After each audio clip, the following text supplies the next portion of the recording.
This video contains subject matter that may be offensive and disturbing to some people.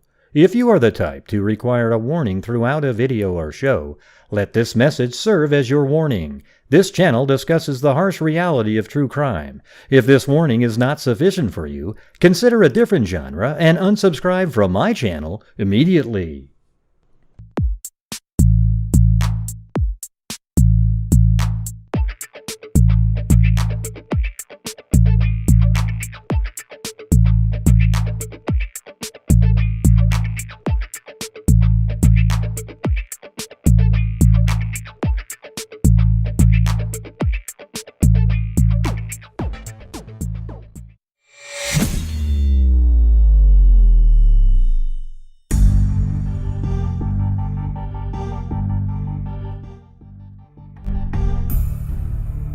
What's going on, freaks?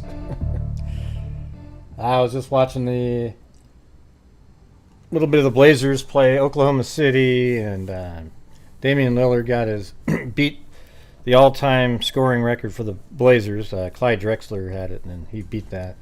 And we had the game won right at the end, man. We were up by 1 point, inbounding the ball. They would have had to foul, and our guy inbounded it like lobbed it up, and then one of our other plays hit it and went out of bounds, and we ended up losing the game. I mean, it was just unbelievable. Like a game that they just gave away, and their guy hit a last-second shot. It goes in as the horn sounds. I mean, it's just awful. Absolutely awful. But anyways, I guess it just is what it is.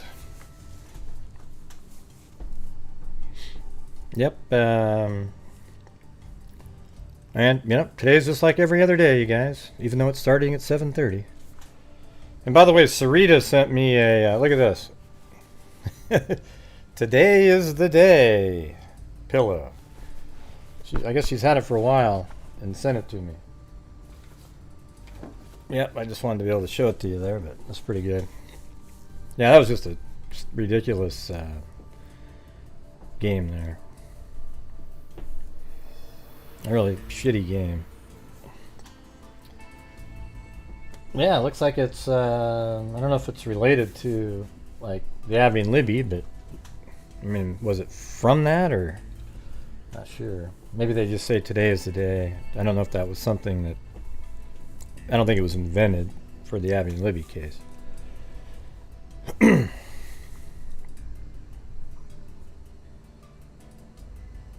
Yeah. So a lot of people are making a big deal out of this Elantra in Oregon. I mean, I would, it might be interesting, but it also at the same time, you might want to think to yourself, why would a killer drive, 400 miles away only to smash the car into crash it somewhere, and then, like, doesn't that seem kind of dumb?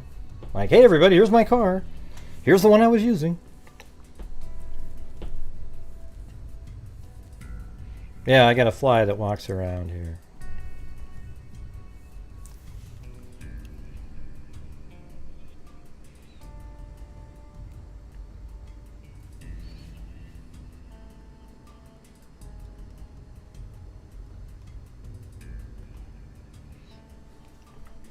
Yeah.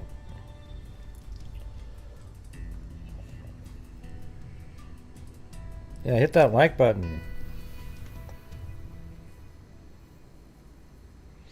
Yeah, and I noticed that people are doing exactly the same thing I did last night on the show. I showed exactly where the surveillance camera was, how they would have walked down the street, how they cut across the road. It's like the last person to ever get credit for anything. It's just crazy. Watching the Packers, and we weren't getting... good. Hey, thanks, Amber Maiden. Yeah, that's right. It's just like any other show. I used to do my shows at 9 o'clock at night, my time, which was midnight East Coast time. Probably better that I made it earlier for more people to watch. But and I've been Hey, thank you very much, Philly Sports 820. Man, what a that game. I can't believe it. Hey, Eugenie, how far away is that from you? Where that car was found.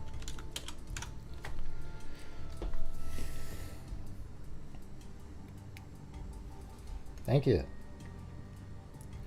Thank you, Philly Sports 820, Amber Maiden, and Eugenie. Right. Yeah, so I've been working on my redoing the whole thing. I think it's a hell of a lot better now than the one before. Caddy Corner. I spent the entire day working on this thing. I mean, it's Freak wave, ocean wave to start the show. Thank you, Caddy Corner and Woobles. Very cool, very cool. I got you guys in there. Yeah, so now I still have, a lot of stuff to do, but it's just more tight now. Like, the rooms make more sense. Like, this one's a little bit bigger. Maddie's room, where you could put a bed in there if you wanted to. The stairs, I mean, it might not be exactly where the different openings are, but it's a lot better than before. And then this is Kaylee's room over here, and then the stairs that go down, and everything's just better. So now I have to build out get the deck going, and the stands and everything. And should be good. Chewbacca? I'll be Chewbacca if you want me to be. Ocean wave, ocean wave, ocean wave, ocean Yeah, wave. and see, this is going to be important. You know what's weird is if people are right that this room right here was used as a storage room, because there, you see golf clubs and everything, and there wasn't anybody living in that room, like literally living in there. Then how do we know for sure that both roommates were living on the first floor? Does anybody know? I mean, Jumping on I can't get anybody to ocean confirm wave, that. so far. We just always thought that. Because the reality is they could have been in the second floor bedroom. The one that's... Haven't heard about the car in Oregon. I think it's Do you right... mind repeating it? Yeah, I haven't got to that part yet. Yeah. So anyways, the show just started, Sack and Fox Nanny. And you always seem to ask something just like that. Like special things. Anyways, let me remove this right here.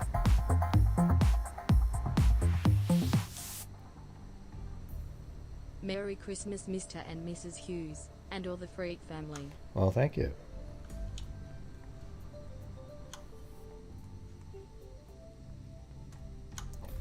Yeah. I think it's actually below this side. Hold on. Ocean wave, ocean wave, ocean wave.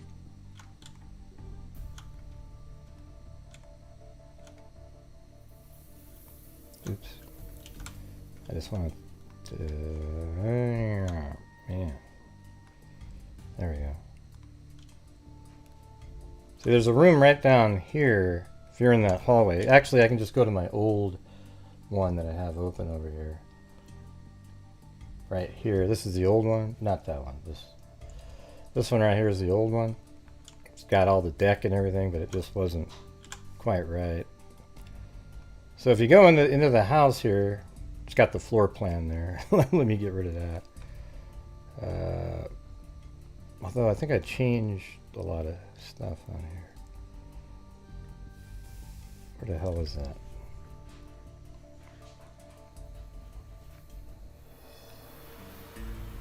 There. This is a room right here. So this is an actual bedroom. And now I wonder if that roommate lived in there. Wouldn't that make more sense in a way? If that person, what if they saw somebody, right? Like if they lived in that room, that's the only other room that wasn't being used in the house. So wouldn't it be interesting if that's the room that a roommate was in, and what if they kind of heard some noises, looked out, maybe saw something, heard something, Nobody's, I don't know. I think that's an actual possibility there. Because if that's where it is, I mean, look where you're at. You're right in the kitchen. I mean, the kitchen and the living room's right there. So from that position, you could see almost anything.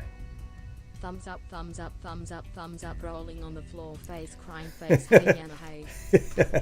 Hey, you got it to work. 8675309. You got it to work. Thank you. And Ozzy Trisha, thank you very much. Well, the thing is we were told from the beginning that the roommates were down below, but on September 1st, it looked like a storage room. But how do we know that that didn't dramatically change in the last months? I mean, that's sort of, you know, like, I don't know. we were told that both roommates were on the first floor, right? From the beginning. Or were we, you know? Or were we told that?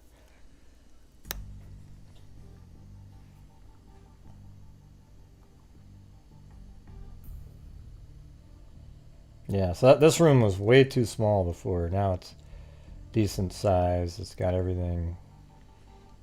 But this isn't the one I'm using now. It's this one over here. I just don't have any animations in it yet. Like, I don't have a camera traveling around. I mean, it's so useful having those moving around, but I think maybe later in the show, if I get bored or something, maybe I'll work on this more, or maybe, you know, tomorrow I can put in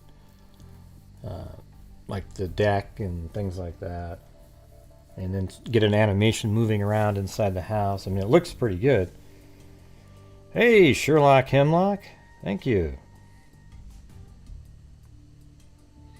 And we're slowly moving up. I'm pretty sure I'm not moving as fast as other channels are. You know, a lot of channels, you know, I don't know what the deal is, like how you get 7,000 or 8,000 people watching, but you know, when I do shows, I get maybe, you know, sometimes I get 2,000, 1,500 during this. Yeah, I'm not really sure how you get to 7,000 people watching. You know, what you have to do that, but Hey, they're grey and freaks. I'm moving How's gradually, doing? which Love is seeing good. a multi-dimensional house plan. It helps. Yeah, I think it's, well, this is going to be really useful coming up here. You know, they're going to have people inside the house, actually, but it's still so much better to be able to, it's just like the police. They did the 3D scans, right? They're going to be able to look at it whenever they want to, and that's sort of what the use of this is. I can build in, what the hell is that? I can build in any sort of scenario that I want to. You know, so I'm actually going to make a scenario.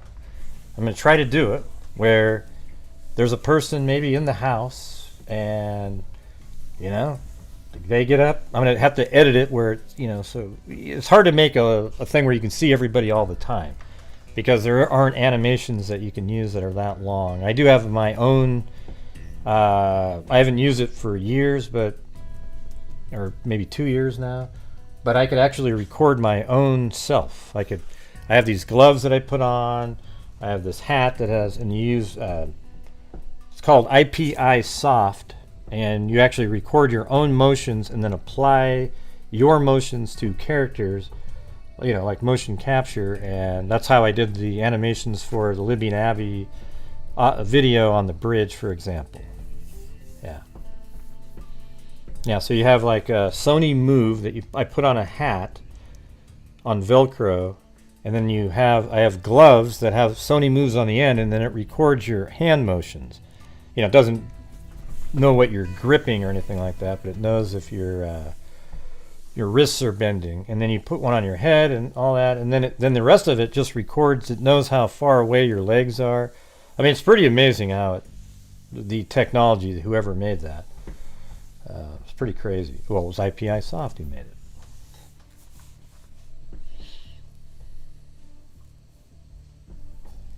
Yeah. And one of these days I'll have to get back into doing it. There just isn't any room anymore in my house. Our house is kind of small. We're trying to figure out what to do. So, anyways, yeah, play me a violin. Actually thinking of converting our garage because we don't use the garage for a car or anything, and it's got 4 walls, and that might be a good way to go, I think. And then I'll have a nice little room where I can do all that stuff again. That'll be sweet. Why did I get into true crime? I think it was well, it was like, I think it was 2012 when I was following the Jodi Arias case. That was my first online case that I'd followed. Like, I got online and I started communicating with people, and that was the first one. And I remember being so frustrated with people and how they saw things. So I created the entire bedroom, like the entire scene. I mean, well, let me show you if I can show you this. It's pretty crazy. Let me show you. I think it's Grant Hughes, Jodi, Arias, 360. I think I have it in here. Yeah, right here. Like, look how crazy this is right here. Upside down face. Which one's? Yeah, this is 6 years ago. But look how good this looked. I mean, this is, you can literally look around too. I made it so you could look around, but this is the crime scene in the Jodi Arias case. I think this other one's better though. Let's see. Yeah, this one's way better because I took the tiles off the floor from the trial and put them into the scene. So watch how you can look around, right? You can look around in the room. That's the exact painting you had on the wall and everything. And but look at this. This is the actual blood spatter that was in the bathroom. So you can look around, all around like this. And I made it so it was in a program called Unity, where you could walk through if you wanted to on your own and open doors and look around and shit. And these are just random people that were in these groups that I was in. Yeah. And so not all of them are random. Some are still friends. But look at the spatter here, and then that's him. Right? That's what he looked like in the bathtub or the shower there. She drug him back in there and stuffed him in there, and his neck was cut up in there. And that's exactly how he looked in the. And I didn't notice how I didn't give you guys any trigger warnings, right? Because this is actually real true crime here. Look at, so here we go. There's a mirror over there. The pictures. These are, yeah, there was 2 scales on the ground, and you can see the difference in color. These are the ones that are actual tiles that I was able to put in there. And so there you go. It was so useful having this thing. Hey, thank you, Jodi H. Yeah, see? And I would use that to show people what was actually going on and where all the different images. The fact that it's going on. Oops. I didn't know it was not live. Okay. Oops. Sorry about that. Didn't mean to have a live stream going on there. Yeah, so I think it's really helpful. There was a whole bunch of photographs. I don't know if you guys are aware of that. If that case was today, it would be the most incredible. It would blow. This case here, the Idaho 4, would look like peanuts. Because that case had tons of videos of her doing interviews. They released a ton, all the photographs. It was crazy because there were photographs taken in the bathroom. So Travis was sort of lured into the bathroom, and she had him pose. He actually, I totally believe that he was in there. Okay, will you leave if I pose? So he's in there doing these little poses and poses. And at the very end, she had him sit down, and then she pulled out a gun, shot him in the head. And then he crawled out, and then she realized, oh my God, he's living. And then she went and got a knife, came back and encountered him at the sink because he'd stood up at the sink and blood was dripping in the sink. He turned, and then she attacked him right there, and then he tried to get out, and then at the end of the hall, she basically almost cut his throat.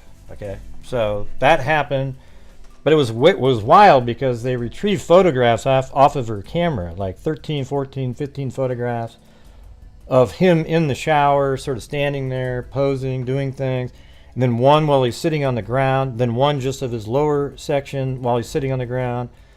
And then there's one up like this, which was the shower door open, and then another one where the camera's upside down, filming her shoe and him bloody next to it. It was pretty crazy. You guys should go look at my old Jodi Arias videos. They're absolutely insane. Hey, Jim Lon, thank you. Thank you. What does that say? King of true crime, computer-aided graph? I guess. I like to think I'm better at a lot of stuff. All right, here we go. I guess we already got a call. 610. Praise King of True Crime Computer Aided Drafting. Hello. Hey, Greg. Hey, who's this? Hey, this is Rich and Philly. How are you? Not too bad. What's going on? Not much. Appreciate. I'm a newcomer, so I appreciate what you're doing. Like, Okay. Your channel's awesome. Well, thank you. I appreciate it. Yeah, no problem. And I won't keep you long, but one thing I wanted to say was, like, I think what's happening, why we're not getting any more recent details, is because the family hired a lawyer. So, like, once they hire a lawyer, it's almost like, you notice, like, all the press conferences stopped. Well, I saw him on Fox News, the dad, Gonzalez. And or Gonsalves, I guess. But he was on Fox News, and the lawyer was sitting there on the screen the whole time, never said a word. But he still, I think he was there to make sure he didn't. I'm not sure what the point of that is. Like, why does he need a lawyer on screen with him? Like, just to make sure he's not saying stuff that his, the police didn't want him to say, because he just kind of starts winging it sometimes. I don't know. I don't know. Maybe because the lawyer is going to follow all the steps that they're taking, and, like, the family is thinking future possible lawsuits. Mm-hmm. Hold on, let me turn down this audio. All right, go ahead. So I don't know. I'm just speculating, but maybe they think that if they follow what the cops are doing, and they don't dot all their I's and cross all their T's, and if they don't solve the case, then they're going to potentially file lawsuits. I mean, I'm just speculating, but I think that's why we're not. But why does the attorney need to be with him while he's doing an interview if that's the case? Like, why does he need to be sitting next to Steve Gonsalves? My God, I can't say it. While he's doing an interview on Fox News, like, why does he need to be sitting there? I don't get that part, because that's not really like, okay, there's gonna be lawsuits if they're not doing something. It's more he's there to protect him from not saying. Maybe. Like I said, he just likes to wing it when he gets up there, and the attorney knows what he's supposed to be saying based on conversations with the authorities. So he's going to make sure and jump in, and not really sure. Right, to be honest with you, I have no idea. I know he has nothing to see. Here's the thing: there's this one guy I saw on, like, News Nation. I heard it today. I was kind of not believing that somebody would really say that, so I listened to the whole thing. And I guess he worked for the FBI at some point, and he was on there, and he just kept looking into, he's like saying that he thinks that maybe the dad has something to do with it, and I thought it was mind-boggling. At least the hosts pushed back a little bit, and one of them was saying, "Don't you think isn't it sort of weird? Because this FBI guy said it was almost like a psycho serial killer, like, and then." Well, then why would the dad's not, psycho serial killer type. It'd be more of like I don't know. They totally pushed back, and they made great points, and he just kept sticking to it at the end. But he said, I don't know if this is really true, but, this could I think the dad's just eager to find out who did it. And I almost kind of feel like the dad kind of almost feels somewhat responsible for all for Yeah. everything to happen. Yeah, I don't know. yeah. Like if his daughter is the target, and he knows that, Right, everybody right. knows that, then he probably feels a little bit responsible. So he's out there really trying to make a difference and make things happen, to get an arrest, to at least do something. You know, I could totally see feeling like that. Yeah, and I think anybody, it was like, if that was any of our daughters, we would all probably respond the same way to how her dad is, you know? Yeah. Yep, exactly. I would. I know that. And on a side note, I know you have other callers, so I won't keep you, but do you think that, and I know this is an old, super old case, but with all the recent DNA technology that we have now, do you think the John Bonet case is actually going to get solved in the next couple of years? With all the, I mean, we just caught the California, No, the Golden State Killer. That was the Golden State Killer, right? well, that was 2018, but it's been even the technology is way better since then. But I don't know. I don't think they have the right pieces of information, or it's too easily explainable. I think if it was somebody else other than the people living there, they might have a better chance of solving it. But but DNA from people, there might be explainable DNA from all the people living there if in fact one of them was responsible. Like you can't really Right. touch DNA is all over the place, and unless the DNA is something like clippings under a finger, skin underneath a fingernail, or blood from an unknown source, or even blood from a known source, like a family member that has scratches, and then there's blood on the ground near the crime scene. That might make a difference, but a lot of times there's DNA that's just sort of like touch DNA on a shirt or like a bottle Right. near the scene. I mean, how do you know what was going on there? It doesn't lead directly to a suspect. Semen from an unknown source, skin under fingernails, or blood from an unknown source. Those are really good indicators, but touch DNA is not good.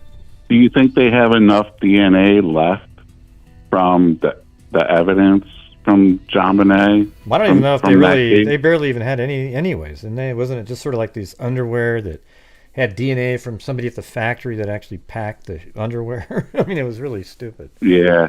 I don't even know. But maybe there's like wasn't there a rope or something, or a twine? I'm not a aficionado on that case, but I remember I've watched many videos and little documentaries on it and stuff like that. But I don't know, for I'm some just reason. curious. That case always like fascinated me for some. I guess because I'm a teenager from the '90s. Yeah. Well, there you go. Yeah. Right. Okay. Well, hey. All right. Well. Yeah. Thank you very much for everything you do, and your graphic engineering's freaking phenomenal. So I just wanted to let you know. And well, thank you. And thank you. You're Richard, right? Is that what you said? Yeah. Well, thanks, Richard. Have a good one. All right. All right. Have a good night. All right. Bye. Yeah. The thing is, I wanted to get to before we get too far into the show, I want to get to the this missing person really quick. Okay. So if you're on hold, you're gonna have to sit there for a minute. All right. So there's a woman named I don't know how old she is currently until I look at it. Oh man, where is this going here? Here we go. Yeah, so there's this girl named Fleming. Her last name is Fleming here. God, this doesn't seem like the same link that opened up. Here we go. The Parksburg Police Department is asking for the public's assistance in locating a missing person. If you have any information on the current whereabouts of Gretchen Fleming, 27, so she's 27. Of Vienna, please contact Detectives J.M. Zimmerman at 304-424-1072 or your local law enforcement agency. This is on December 12th, okay? That was December 12th. Then on the 13th, man, Windows 11 all over the place again. So the Parksburg Police Department is asking for the public's help finding a woman who's been reported missing. Police are looking for, this is in Virginia, so it's, they're, you know, I don't know what it is, but sometimes it's really hard to find really good sources over there for some reason. Police are looking for Gretchen Fleming, 27, of Vienna. So I guess we could do, let me throw this in there really quick. And we'll get, don't worry, we'll get to the Idaho case in a little bit. But I wanted to get to this at the beginning, but wasn't able to do so.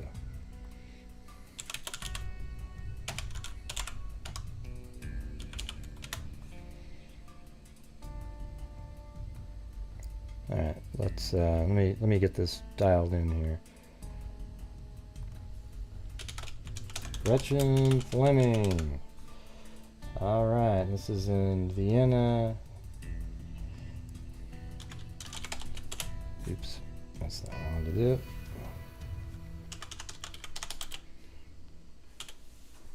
Yeah, we got to get to the vehicle and everything like that. But I was going to do this first, but I took a call.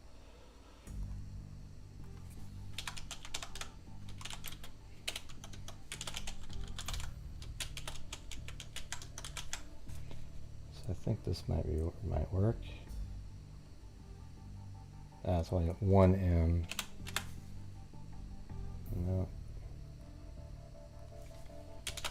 Gretchen Fleming.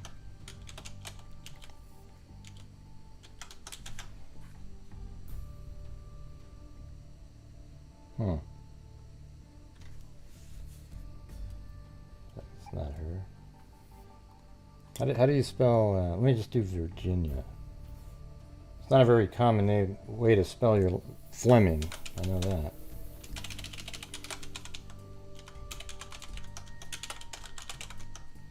I'm just going to do one. Doesn't even have her in here. Anywhere. As her person that's almost her same age. Well, no, did they say 27? Oh, okay, maybe this is her then. It says Raleigh, North Carolina.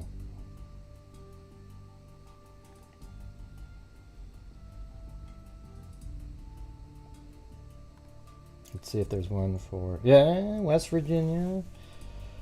West Virginia. I bet this is the same one. And maybe she just moved there, because this is, excuse me. Jeez.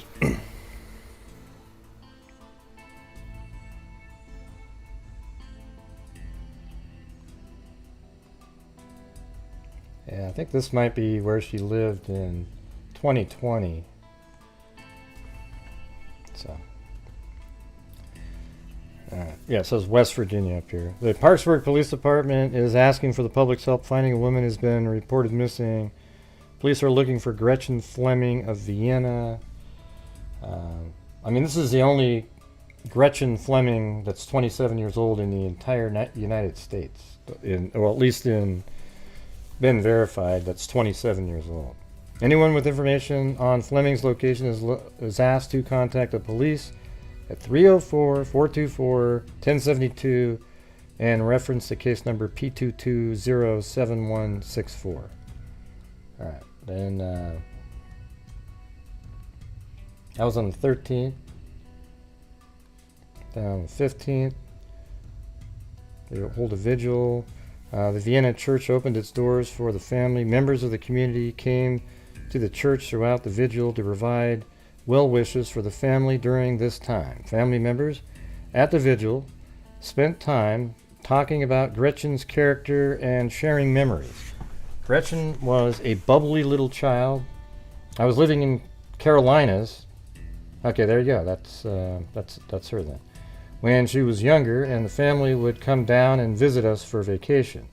And she was just a happy-go-lucky, always smiling and giggling, and always walking around on her tiptoes, says Gretchen, Uncle Philip Fleming. Hey, thanks, Cheryl Bullock. And thank you guys very much for your support. If you guys would like to help out the channel, it survives solely on your generosity. I just do the shows, you guys support the channel, And that's it. Huh? Is 8675309 blocked? How is she blocked? Can somebody go up there and make sure she's... I'm gonna go way up there and see if I can find her. Ah, crap. God.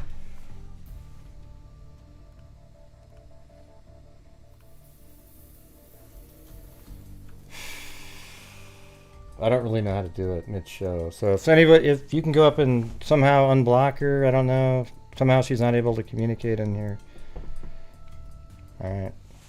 I can't fix it here.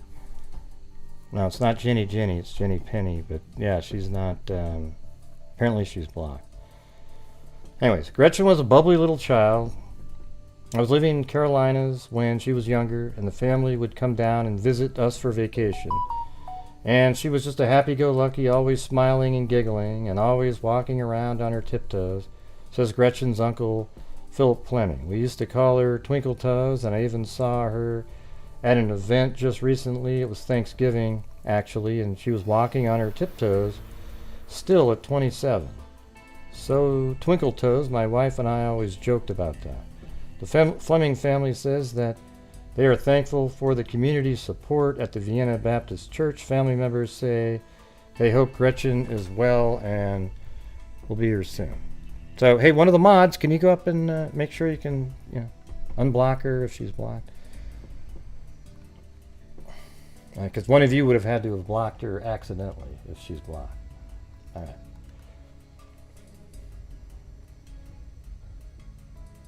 So this is one from the 16th.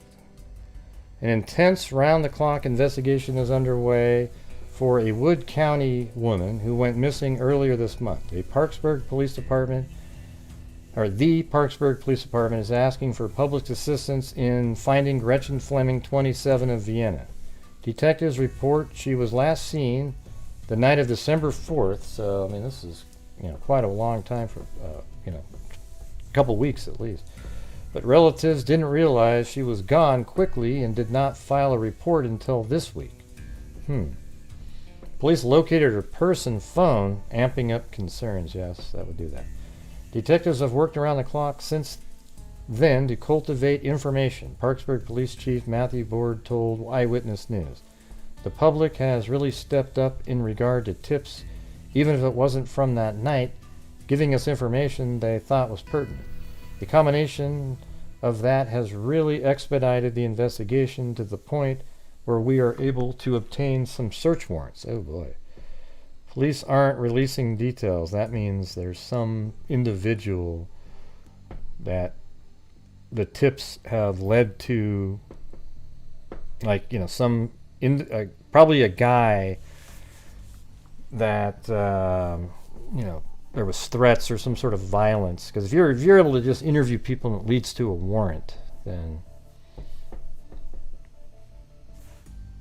What do you mean? The music's playing right now in the background. Nomad Beats. Yeah, it's there. You'll have to turn up your audio or something.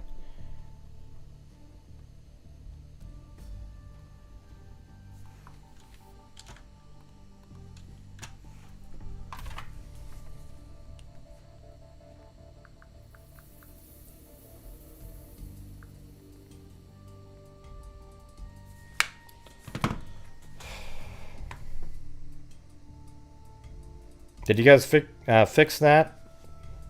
The account up there? Why was who timed out?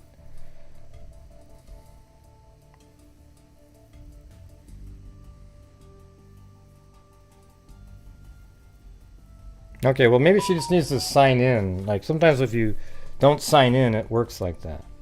It's West Virginia.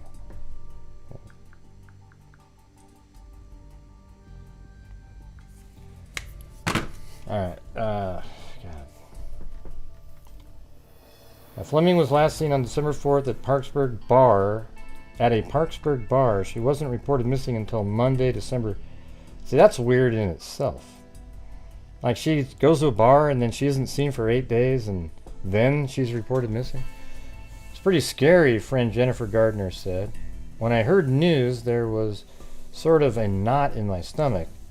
Now that this many days have passed, I feel a little unreal. I think when I first heard about it, I sort of hoped that she might pop up. She might reach out to someone. Police said it would be unusual for Fleming not to have had some contact with her family for this long. Investigators have leads but decline to label anyone a suspect or a person of interest at this time. Anyone with information on the Fleming disappearance may contact Parksburg Police at 304-424-1072. Let me see what this looks like here. Oh, there's no... Well, there's a street view. This is where she used to live. One of these homes right here. We're getting low on energy, though, you guys. Low on energy. Alright, let's see. I already got the... Almost have to pull out the sound effects again. Yeah, nothing there. See, she doesn't live there anymore.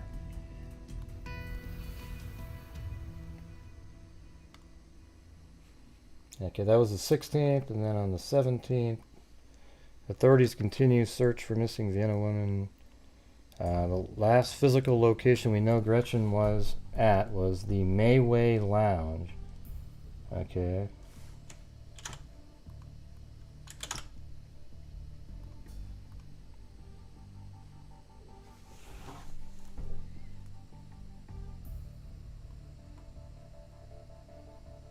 Yeah, Mayway Lounge in Parksburg, right there.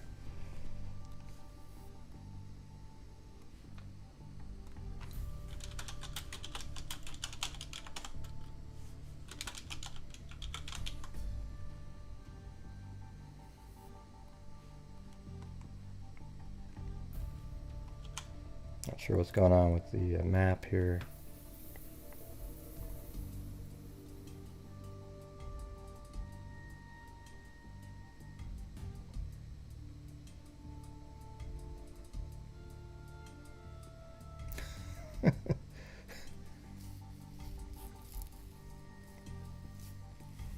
Yeah, I don't know what happened to Jenny Penny or her account. She probably just needs to sign in again. Because, hey, thank you very much, Kubi and Rhonda Mack. Yeah, we got to keep on trucking through the month here, you guys. Deanna McDonald and Rhonda Mack. All right, thank you.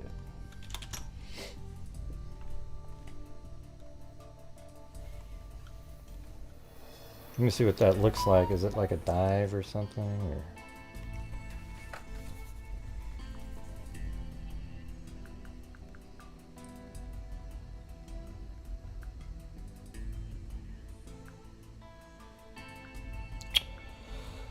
Ah, God.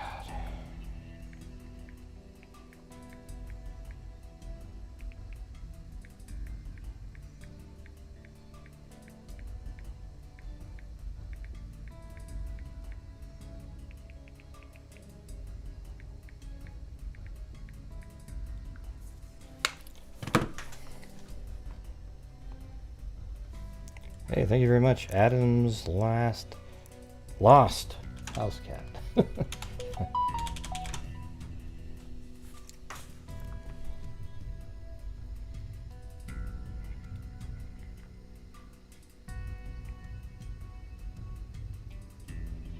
Yeah, and by the way, Sweet Pea, don't come in here and act like, you know, start dissing on the moderators.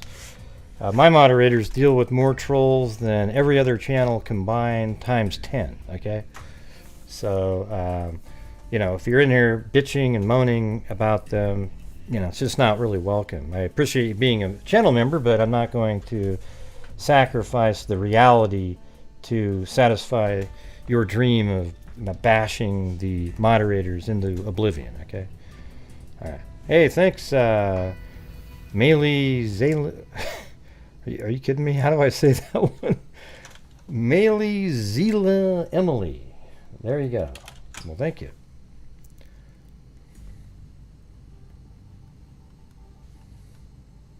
Oh, look at that. That looks like a just total dive. Look at that thing. Yeah, look at this. I mean, it's weird that it's even there. It almost seems like it stood the test of time. Like it just sort of, it's a relic, so they left it there or something.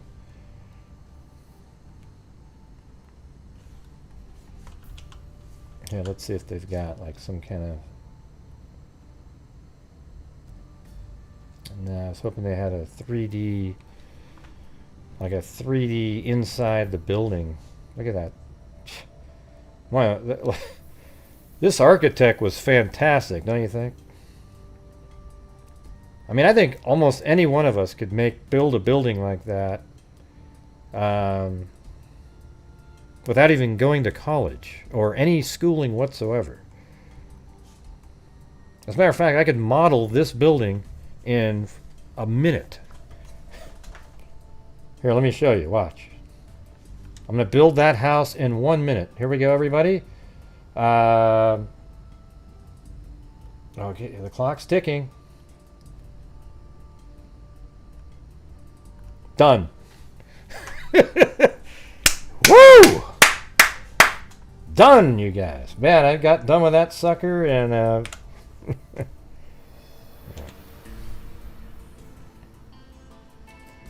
okay.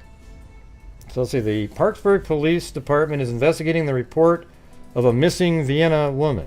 According to Chief Matthew Board, Gretchen Fleming, 27, of Vienna, was reported missing by family members on December 12th, who said they hadn't had contact with her since December 3rd. The last physical location we know Gretchen was at was the My Way Lounge in the evening hours of December 3rd into the morning hours of December 4th. Ford said detectives have worked around the clock since December 12th. The report was made to gather as much information as quickly as possible to the well-being of Fleming and locating her. Ford said he greatly appreciated the abundance of tips the community has given the department and that those tips have helped tremendously to move the investigation forward. I would like for people to continue to do that if they think they know anything, whether it be big, little, or indifferent. I don't want them to hesitate to reach out to us because it has been very beneficial. And then, through the diligent effort of our detective bureau and the department as a whole working together, has culminated in the search warrants being obtained. Huh. See, that part's interesting right there. Yeah, see, there you go, Sweet Pea. Yeah, that's okay. That's okay. It seems like you just kept wondering why somebody got blocked when Jenny Penny said she wasn't blocked or timed out.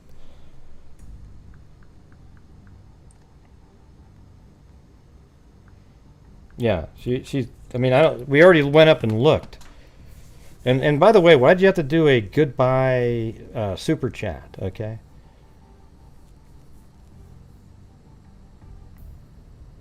I guess one of you will have to step up and make up for that individual right there. Thank you. And by the way, if you're somebody out there and you're not a channel member, consider joining the channel. I think we have something almost like 1,200 channel members right now. You get the emojis, discounts on the cool merchandise and all that. Yeah. Yeah, some people think that when it's like their show, like they come on and they want everything to be about them, and, it gets really frustrating. All right, just come in here, watch what we're doing, and try to contribute with thoughts and whatever you feel like doing.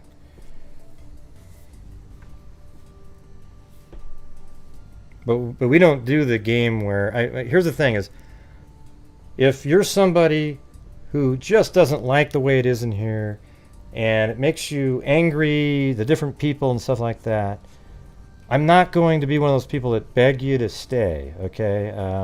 I'm just not like that at all. I don't care, all right? Now, if you like it here, then I care that you liked it. Thank you. I appreciate it. But if you don't like it, what am I supposed to do? Change my whole show around so that you like it? I just, Doesn't work that way. And maybe the way I just spoke right there is why I don't get 7,000 people watching, but I'm real, okay? I'm not, like I don't get 10, 20, 5, 10, 15,000 people watching because I'm just a real person who literally just says what they're thinking. And because most of the stuff that I say, other people think too, in terms of about the world. Not the, my true crime thoughts. I try not to actually watch other shows at all. Sometimes I'll show up and say hi, maybe spend a couple minutes, but I don't really want to know anybody else's thoughts. Like I get emails, and I've told you guys this many times. I don't want your email and your theories sent to me. And the reason I don't want them sent to me is because I do my show and I just kind of think about my thoughts. And sometimes, during the show, people type stuff in, and sure, then it's like, oh yeah, we debate it and stuff like that. But I don't want you to be confused. Like when I'm doing my show and all of a sudden I happen to say something that you might have sent to me in an email, you're going to go, oh, I sent that to Gray. And I just want to completely avoid that. And I don't even read when they're more than 2 sentences, I don't read them. I read them at some point, but I don't have time to read a 4,000 word dissertation on who you think the killer is in this case. Okay? I want to just have my own brain taking in the information that I deem important. The problem is we get people out there will talk about every single thing, like every person, and go over them over and over and over and over again. And it's just, it creates issues when these people, a lot of them, were going to turn out to have nothing to do with anything. So what happens when you just keep hammering after them over and over and over again? Yeah, wow, just wow. All right, cool. Shelly Babes. And by the way, thank you up there to Garden Girl. Stepping up. All right, Garden Girl.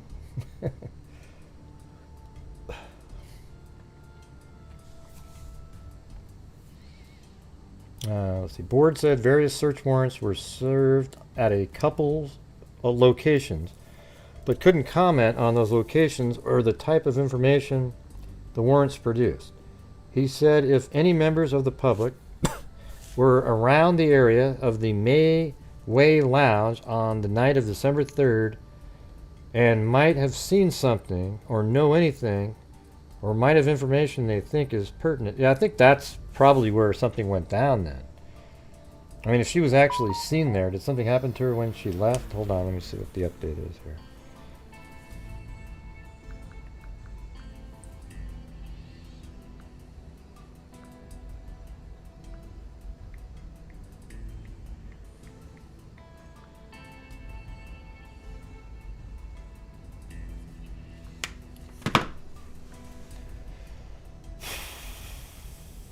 Stepped up in regards to contacting us. Okay.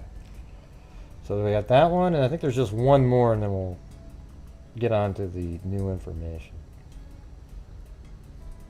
So she has different looks. Like, she looks a little different in that picture. Monday night, 7 p.m. at the Parksburg City Park Band. This is from the 18th, so this is yesterday. A vigil will be held for missing woman Gretchen Fleming. Fleming's friend, Jake Grimm, organized the event for Monday, and he says the most important part of the vigil is bringing awareness to Gretchen Fleming. We decided to put something together for her family and for the community, for everyone, just so we can continue to spread the word that that's what is most important, is finding Gretchen and bringing her home, Grimm said. Candles will be provided at the pavilion, and Grimm asked that you show your support to bring awareness to the Fleming case. We just hope we can bring her back home to her friends and family.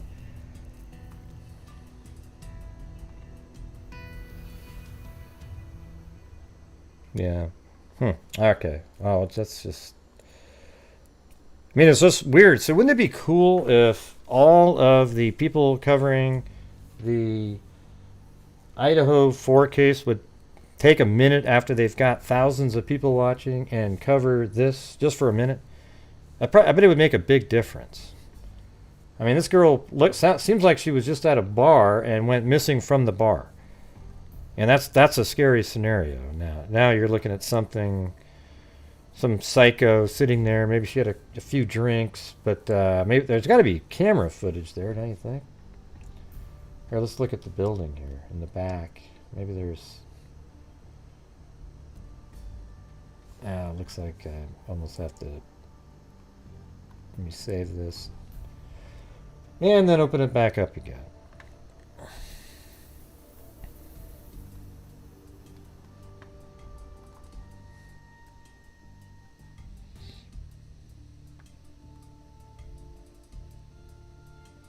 Yeah, you're a ghost.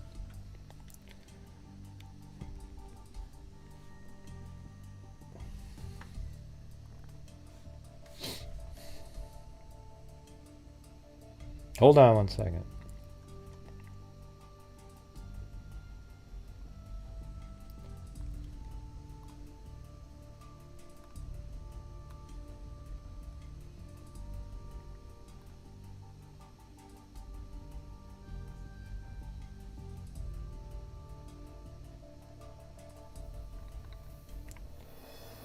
Wow, where the hell is it? There it is.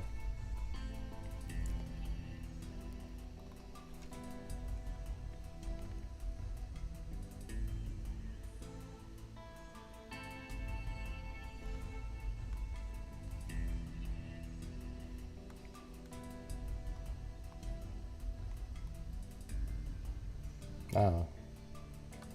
Maybe there's one right up in the front there. Man, those are just lights. Wow.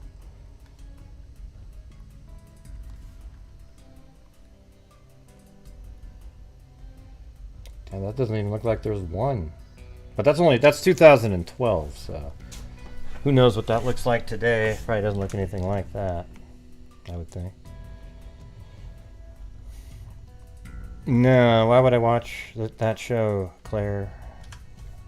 I don't know. I mean, sometimes I you know, he seems like a nice person. I just don't have time to watch those shows, Claire. So I'm not sure. When you just type that in, are you doing it just for advertisement purposes, or did you have something to say to follow that up on? Yeah.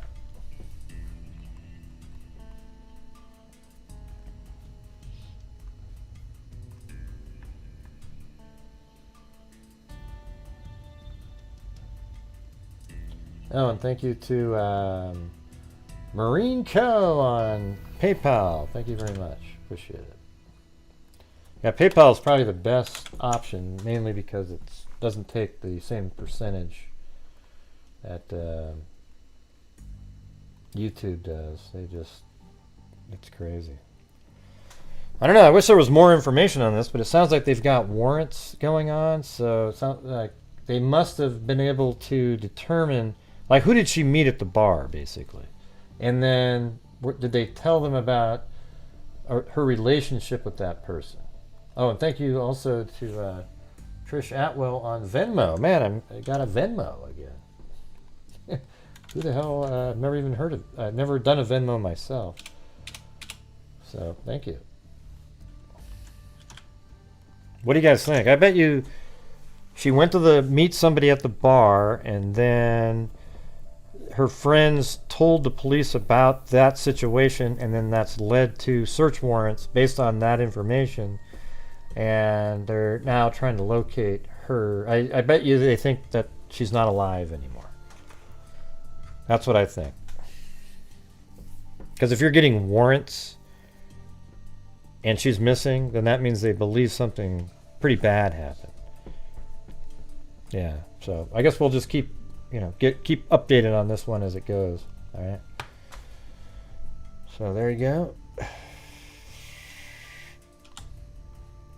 And by the way, when you look at this map, you go, wow, look at all those pins.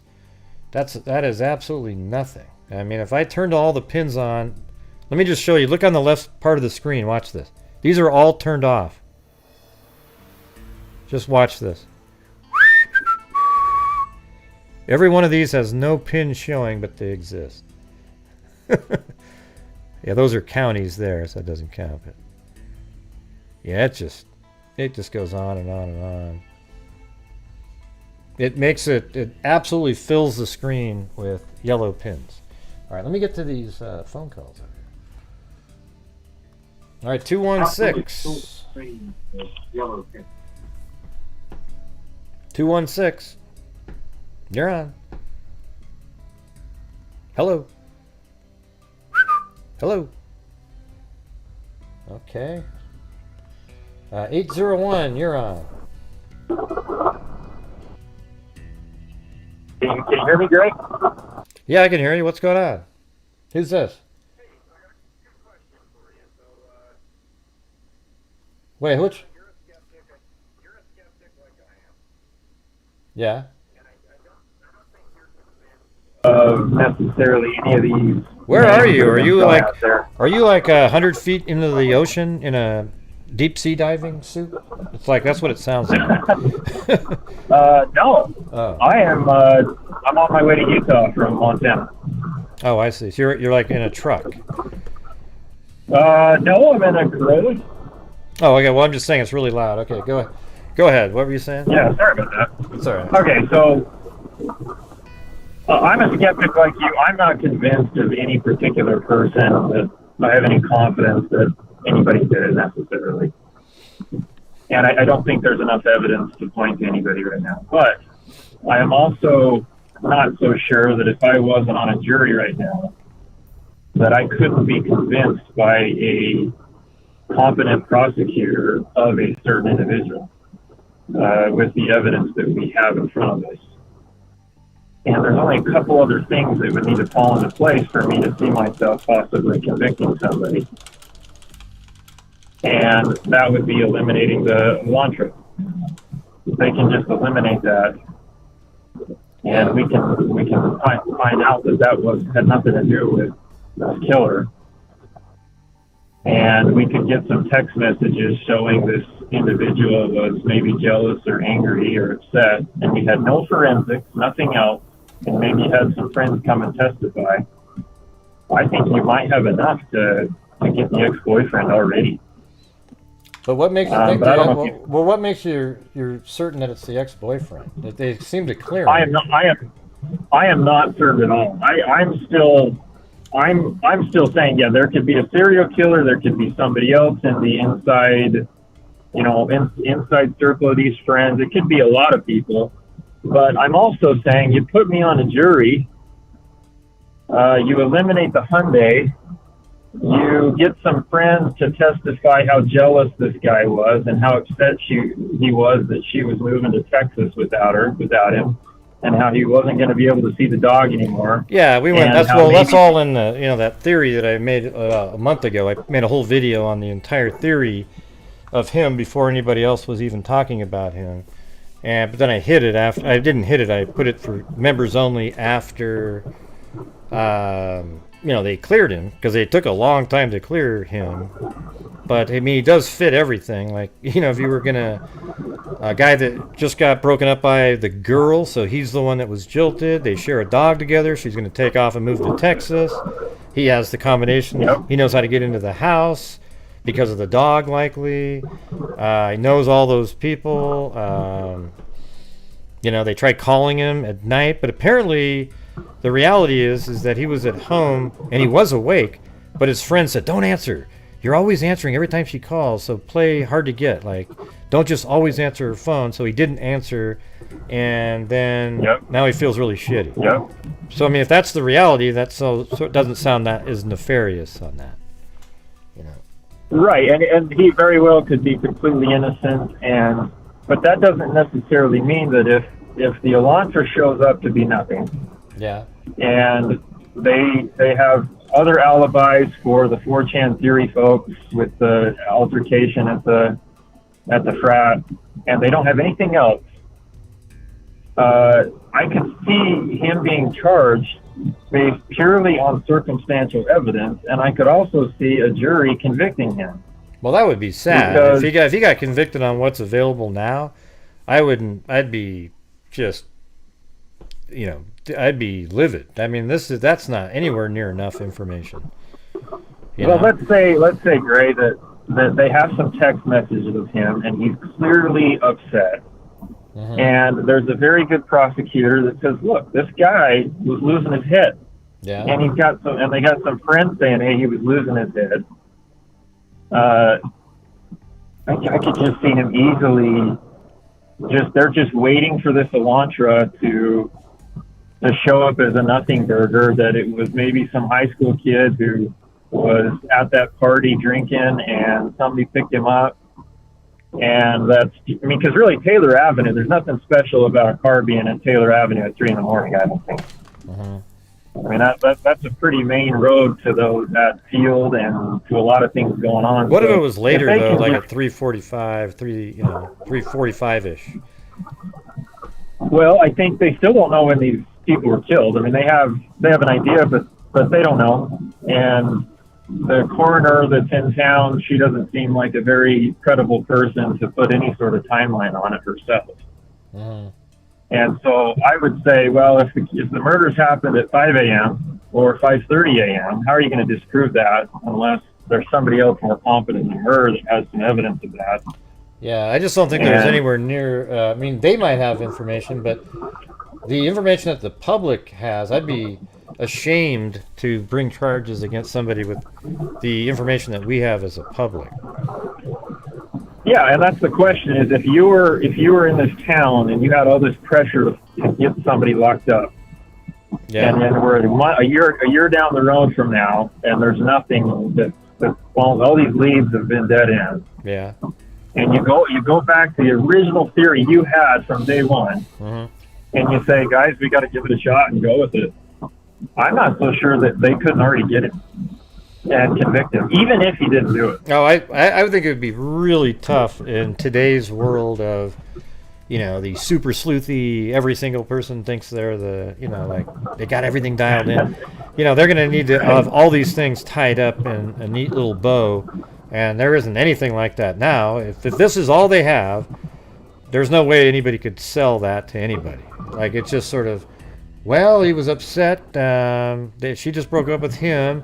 Therefore, he's the killer. I mean, if they don't have any forensic information, or that they've caught him in lies, but even with the lies, they'd have to still prove that he was somewhere else and have something that ties him back. His DNA would be absolutely explainable in any way except for maybe skin underneath the fingernails or something like that, because that would mean, well, then you could argue, well, we got back together one last time for, it's just ridiculous at this point. Yeah, and I agree, but I also think there only has to be a couple things, small little things, that would have to fall in place, like there was a knife missing at the house, or somebody heard something at the place he was at. Yeah, you know what I mean? Like, listen to this. We already got one person already wrote in chat with a super chat that says, "I wouldn't want this caller to be on a jury." Although I'm not. I know what you're doing. I know. You're just giving it out there. You're just hypothetical. I'm saying how scary it could be that this coincidence of a breakup happening is terrifying to be that person, because it could be completely a coincidence that she's there one night, she's moving to Texas, mm-hmm. they're broken up, he's jealous, and some random dude comes in and takes him out. Well, what if the reason that she wanted to be what do you call it, like, break up for a while was because there was this other guy that person was kind of nuts, or something, and then she told that guy, hey, forget it. I don't want to be with you either, and maybe, and then right. Who knows? But if I'm just an average Joe, which I'm not saying that your callers are average Joes, they're smarter, I think, or your folks are smarter. I'm saying the average Joe, if you're in there, I think you could be convinced he did it. I think you're going to say, oh, it makes a lot of sense. I don't really care about the forensics because it's too muddy.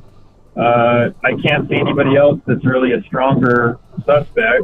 They don't have anything else, but there's a personal thing using a knife and all that stuff. I think for his sake, they better find this car as being the personal. or else in a year from now, man, they're going to have a lot of pressure to get him, even if he had nothing to do with it. But that's all I had. I'll let the other callers have their time. Okay, well, I appreciate it. I see. I know what you're saying. You're just trying to really just set it up like, wow. I mean, there's probably people out there that are because there's a lot of people that are really feverish and like, oh, he did it. You know, and if they were on a jury, they would vote for him just based on the information he has now, merely because he broke up she broke up with him. Kaylee broke up with him just recently, and they shared a dog and all that other stuff. Right. So okay. Yeah, and the holes in that theory, just real quick, are that he's not a big dude. So how could he physically do it? And so you'd have to explain that. Okay, he goes up the door, he goes up the stairs, he turns to his right, and maybe Ethan recognizes him and he talks him down, and maybe he's just, it's just this dude, his ex-boyfriend. He's just spazzing out a little bit. And he didn't realize that there was the real threat, and maybe that's how you talk through it. But there's some big holes in it. I'm just saying, I would be scared for the kid if they don't find somebody else. But that's all I got. Except he's a lot bigger and he's actually stronger than people think he is. Just so you know, I mean, he's not like some little wimpy person. He's an athlete. Yeah, his older pictures look like he's a scrawny little nothing, but he's kind of filled out since then, right? Yeah, I mean, he was a tennis player and everything, so. Yeah. All right. Well, hey, I appreciate you calling in. Thank you. Yep, thanks, Grant. All right, see you, bye. Maybe I'll try making... Hey, Jenny, try to come back in. I think I had to make you a moderator just to see if you could type in. I don't know if you're still out there, but... That way you guys... let's see... All right, here's the 216 number. Aren't you the troll number? Yeah, is this Greg? Yeah, that's me. Yep. Hey, last night we were trying to figure out what hoodie guy was saying in the video. Yeah, we tried all kinds of different things.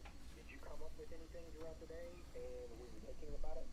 No, I didn't think about it anymore. I got tired of listening to the same thing over and over again. And it didn't really... he just seemed like he was just a guy that was hanging out with the girls, and they were just goofing around, and you know. What'd you? Do you think they have technology to where they can figure out what it is that he said, like the FBI or something? Oh, they might have something like that. Don't know. Okay, and then I was glad that you mentioned the Gretchen Fleming case. Oh yeah. I mentioned that case to you earlier. You did? Oh, I didn't remember you mentioning that. Yeah, I don't think you remember. I don't think you mentioned that to me at all. But thank you. Idiot. Yeah, it's that same troll again. That's why you guys didn't get to hear much at all. Yeah, you can't hear because I knew he was going to be a troll. Yeah. Idiot. Let's see. 303, you're on. And by the way, troll fund, everybody, troll fund. Hey, what's going on? What do you got? I was just calling about a missing girl that just turned up in my neighborhood here in Denver. I sent you the email about half an hour ago. Oh yeah? Okay. But I have it pulled up in front of me if you can't see it. My email. Yeah, well, I don't have it prepared or anything. I don't really want to. I'll like try to put it together or something like that for tomorrow. I don't. Well, yeah. Well, no, she just went missing 2 days ago. I couldn't find anything online here in Denver that she was found, but we'll put her out there for the free. Well, what's the name? But let's say the name and whatever. Its first name is Destiny, Destiny, and last name is Vigil, which is spelled Vigil. It's Vigil. But it's a common name, here in Denver. Like it looks like it's like Vigil, but it's pronounced V then Hill. Okay. 19-year-old girl missing out of here in the Westwood neighborhood of Denver. What's the There's a flyer. circumstances? What's up? What are the circumstances? Like, what happened? Oh, I don't know. Here, let me pull it up. The Denver Police Department is attempting to locate a missing 19-year-old female. Destiny V. Hill was last seen at 11:30 a.m. in the Westwood area in Denver, Colorado on December 17th, 2022. Destiny is struggling with PTSD. She was recently released from the hospital and may need medical attention. According to her mother, she fears that her daughter may harm herself. She was last seen wearing tan pants and a thin white shirt with no shoes. She has, and then it goes up and just like describes her tattoos and everything, and then the phone number for the Denver cop. Well, just send me another. Send me the email again, and then maybe I can in the morning I can check it out and try to. Well, yeah, well, it'll be there for you. And I was trying to like scan it to see if they found her. Like, who knows? Maybe they found her by now. But I just want to throw it out there for the freaks. I know like. Well, I don't. What's your name? I don't see an email from you. My name is Jim Lawn. Oh, there it is. Okay. Yeah. All right. Yeah, and then it looks legit, like I said, and the QR code is in there. Well, you sent it to me 17 minutes ago, but yeah. Yeah. Okay. Because I saw it this morning at 7-Eleven, which is like 8 blocks from my house, and then I saw it again like 2 miles, away from my house at Wendy's. So, like. So wait, somebody, what are you saying, Maley? She was found? What do you mean? What are you talking about? She typed in. She was found. ... Go ahead. Are you talking to me or somebody else? Well, somebody typed it in. What did you just say a minute ago? Oh, I just said I saw it this morning, like at 7 a.m. when I went to work, and then I saw the same missing person flyer like 2 hours ago at Wendy's on my way home from work. So. Well, somebody said in the chat that Vanessa said she was located. Oh, okay. Well, yeah, I was trying to. You did it, man! You did it! Woo! Man, look at that. You call in and bam! Located. All right, man. Well, at least I was trying to help. Yeah, well, thanks. All right. Well, have a good one. It's like your Trailblazers trying to win a game. God, they were just so. That was such a. They just gave that win away. It was amazing. Yeah. Just handed it to them. Well, I'll tell you what. I know you have a lot of callers, but were you a big fan of Cliff Robinson back in his day? I liked him. Yeah, Uncle Cliffy, we called him. He was part of the jail. Yeah. He was part of the Jailblazers. Yeah. Yeah, I used to love Uncle Cliffy when he was on that Pistons run, like in the early 2000s. Yeah. Well, there you go.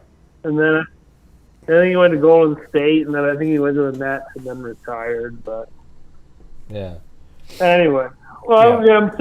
He died. He passed away though. He passed away a few years back. Yeah, I know. Yeah, it sucks. All right, man. Well, thanks for calling in. Appreciate it. Have a good one. All right, thanks. Okay, well, if she hasn't been found, I'll look at it later. But somebody said that she was found, and I don't have any pictures. I'm not sure how helpful it would be. Where did somebody see that she was found, though? Up above. So when Charisma says she was found, where does it say that? Oh, I guess that Jenny Penny, a.k.a. 8675309, is a moderator because she, now you can see her.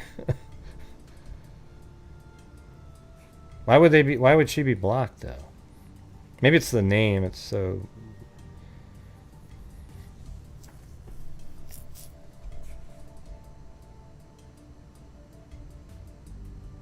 Okay, whatever. If you can find it, if she hasn't been found safe, let me know. No idea.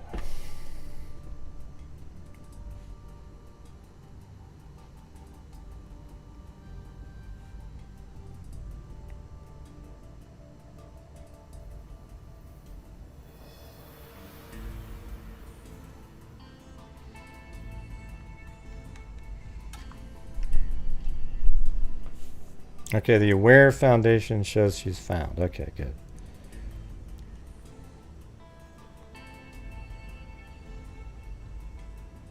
All right, let me get on to this other stuff then.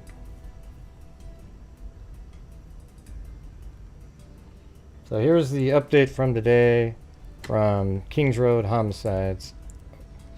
My detectives are looking for context to the events and people involved in the murders. To assist with the ongoing investigation, and odd or out-of-the-ordinary events that took place should be reported.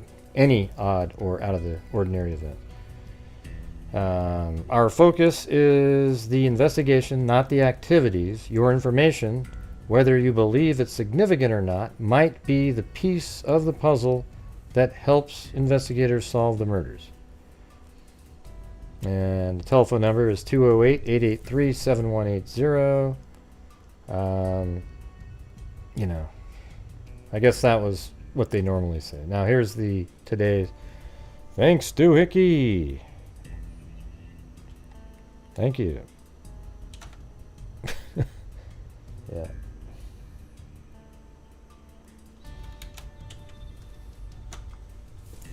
The Moscow Police Department is providing the following information to update the public on the known facts surrounding the 4 murders that occurred on November 13th in Moscow, Idaho.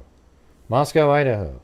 The number of tips and leads that have come in as part of the investigation has hit the 10,000 mark.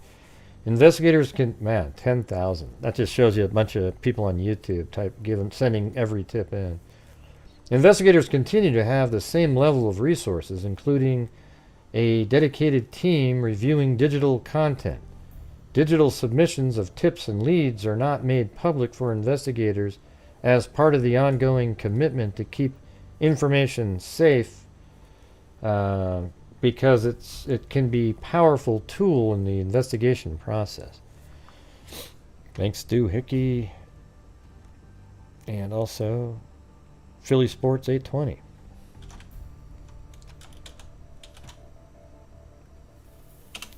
And by the way, hit that like button, would you? And the share and share the video, subscribe it. You know, tell your friends about how incredible Grant Hughes Investigates is.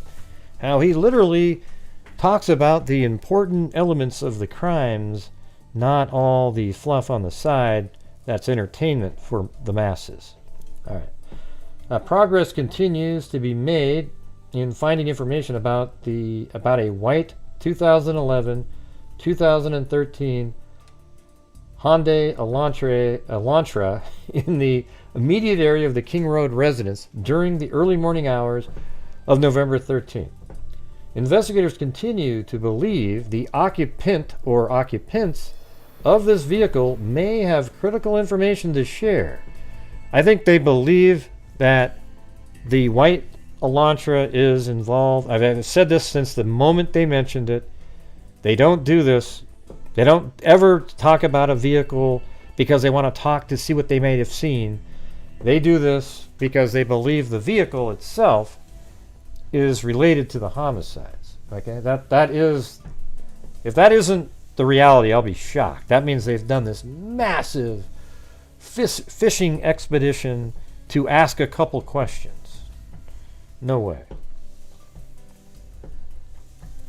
At this time, no suspect has been identified, and only vetted information that does not hinder the investigation will be released to the public.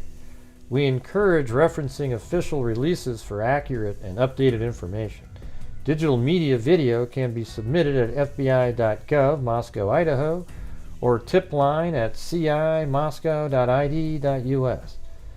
And then there's like a video. Let's see. I'm just going to go down to the, well, let's show the Elantra story here. So a lot of people were sending me this today. Even Eugene This is the one she sent, so I figured I'd take a look at it. Eugene, Oregon. A crashed white Hyundai Elantra sits on Seneca Road near West 7th. All right, here we go.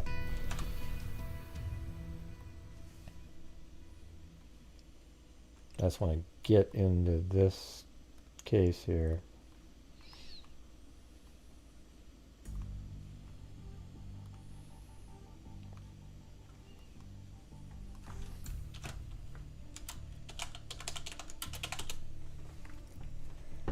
Here we go, here we go.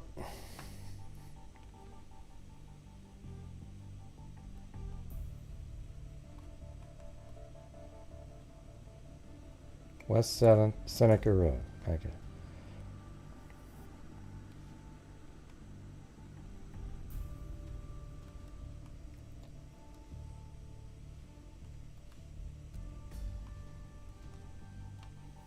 It might be on the other side, actually.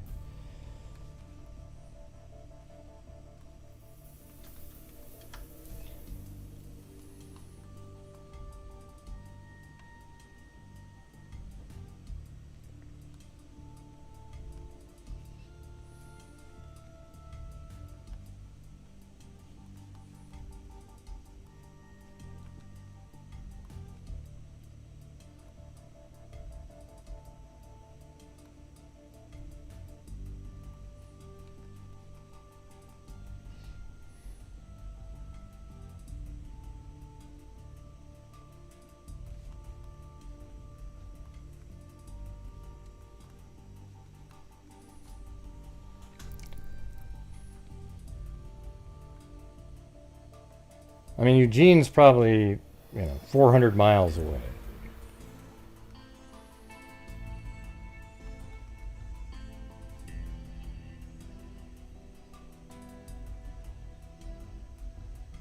Sits on Seneca Road near West 7th.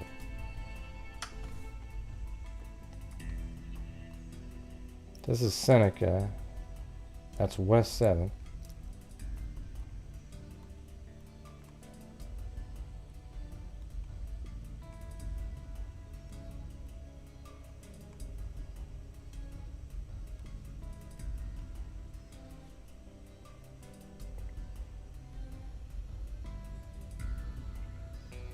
I know it's West Virginia. We already went through that it's West Virginia. Thank you, though. God, what do you rewind it and not listen? My God. It's just... it's unreal. I even came back and said, no, it's West Virginia. And then we went through it as West Virginia. We even went to the actual bar in West Virginia. Oh, that's right. Gray, you're so mean. Oh, there we go. I got called so mean by Miranda Lee. We are now in prison.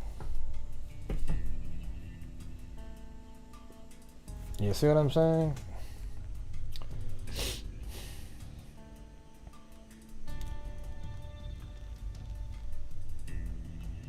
Yeah, I want to check something out here.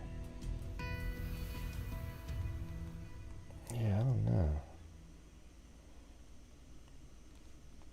I mean, there's some arches on this building here, but it doesn't look the same. Maybe that one? Kind of? Like over here? Let me just see. It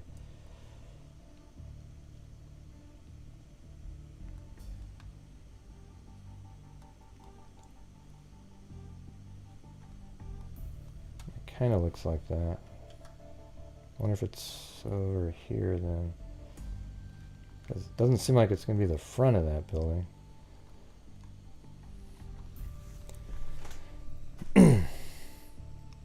Well, no bail, -5. Then Schooner Larson got me into the 0 category. Thank you very much. And you guys can't even see what I'm doing. I'm working on there's like an arch over here at one of these restaurants. I can't see the name of it, but it's on the same street. 8675309 and Quasi or Christy Quasi or Quasi or however you say that.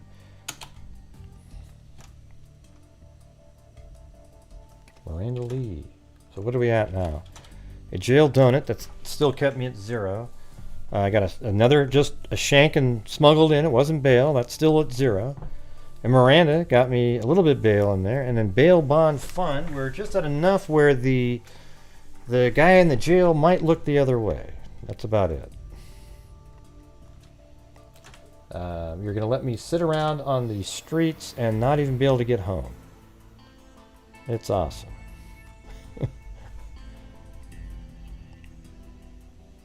Yeah.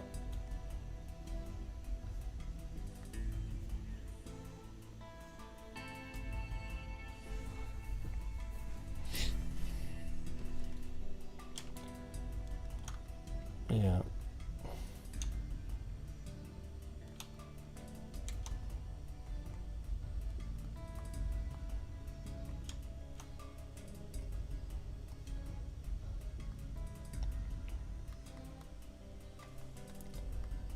Don't know where this. There's a Panda Express there that has arches on it, but it doesn't seem to look just like the one that's in the picture. Although maybe it's across the street over here. Let's see. In the back. Oh, so somebody put that in the back of this building, maybe.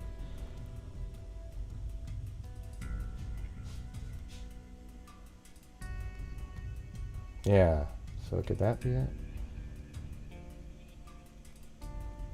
So the fence, yeah, kind of looks like that fence is there. So that means it's going to be over here. So somebody parked it in, well, you can't see, you guys, because I'm still in prison. Guess you'll see it one of these days.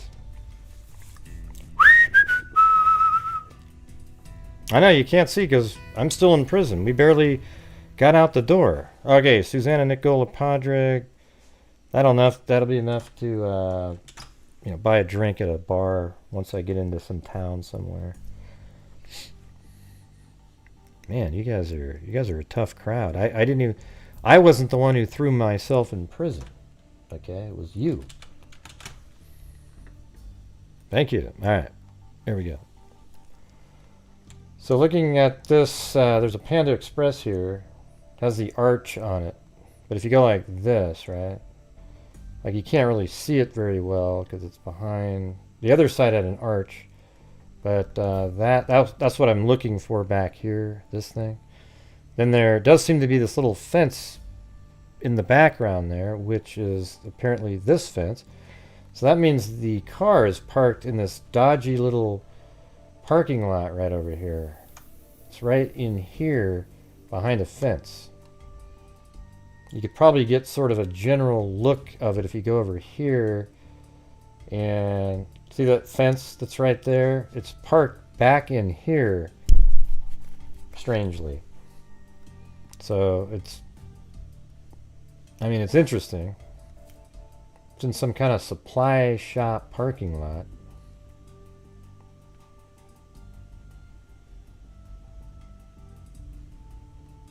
Actually, aren't they just right here? No, let's see there.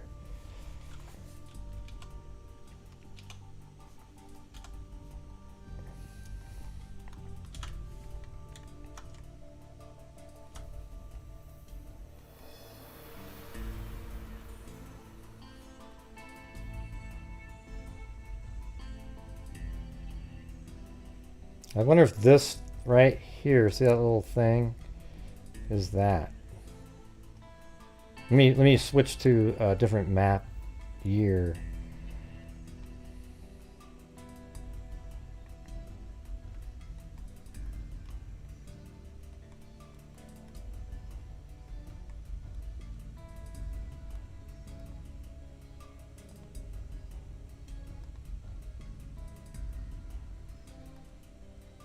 Yeah, that's about the most unclear satellite. There we go.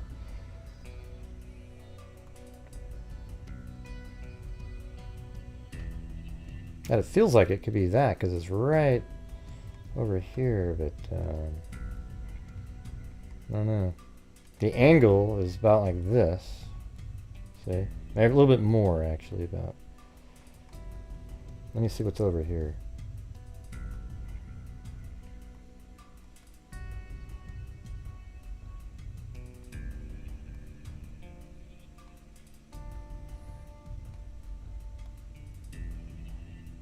See, that's about the right angle. But it seems like they're right next to a fence. This fence right over here. So almost feels like they're parked right on the side of the road right there. Strangely, like right here. Right on the side of the road. This seems like right here is where that is.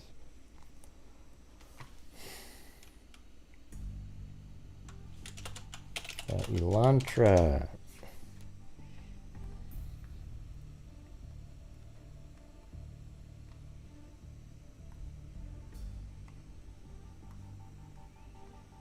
Yeah, so I think it's just right here on the sidewalk, basically. And this right here is probably this. You know, so there you go. Not that it makes any difference at all, but I mean, it's kind of bizarre that it's just kind of off to the side of the road there. But why would it be the car that they're looking for? You know? I mean, why would somebody drive it all the way to Eugene, Oregon, only to crash it and then park it so everybody can find it? Anybody understand that at all?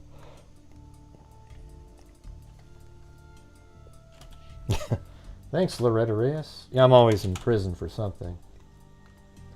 Sometimes it's good for good measure. Sometimes, I don't know.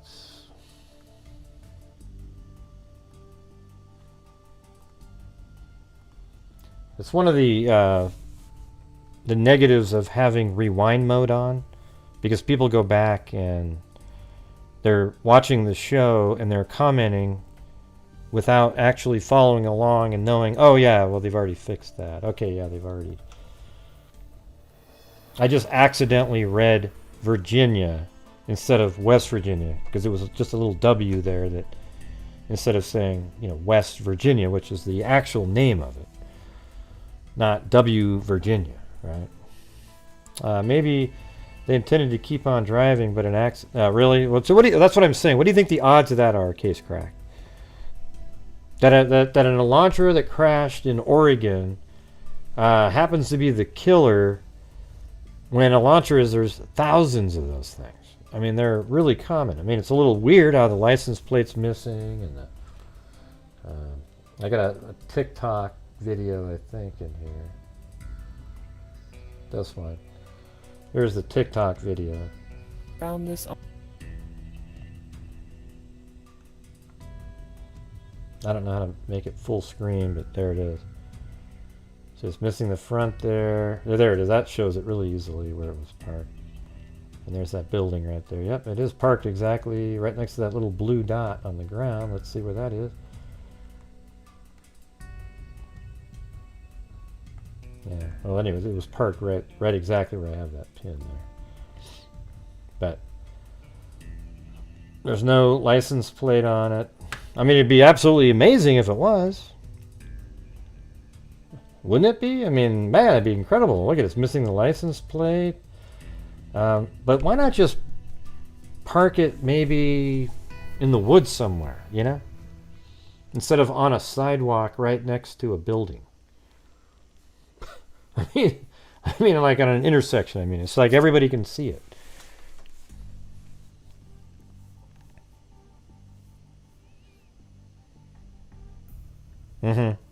I think the odds of this being the Elantra are 1 in a million. So you're saying there's a chance. You know, I'd like to make it a bigger deal, right? Oh my God, you guys. Oh.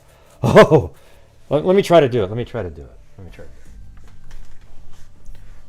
try to put myself into the typical YouTuber's point of view. Oh my God, you guys. Have you seen this?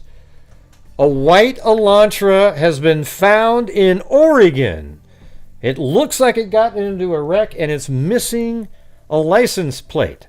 Now, yes, this is 1 in a million, but man, isn't this exciting.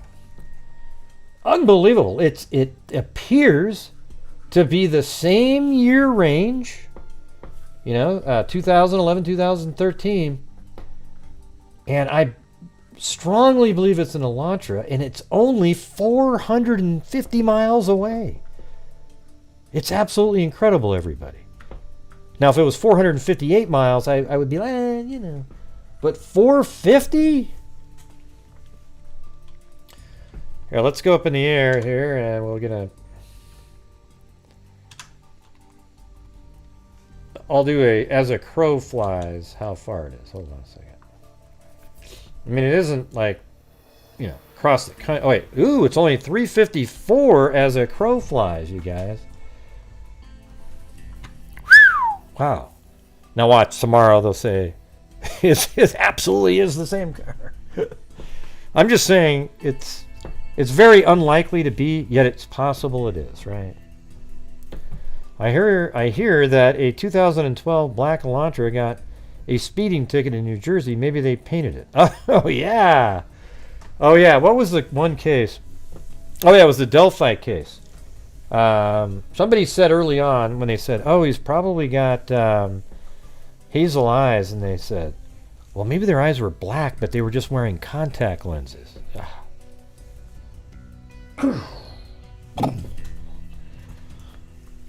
You know, the colored contact lenses, you know. Let's see. 3 very large crows were seen flying in that direction. You know what's weird, too, is some crows don't actually fly in a straight line, so I wonder how they measure that. It's almost bizarre.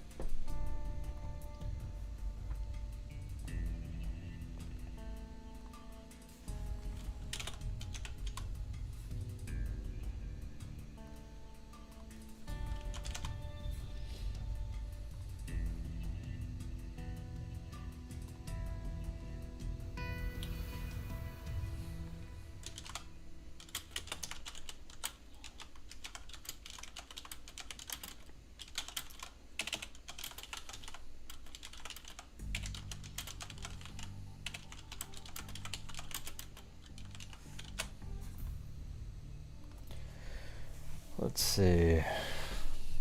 Do they factor wind speed? I'm not really sure about that doohickey. I think they use one of those doohickeys, though, to figure that out.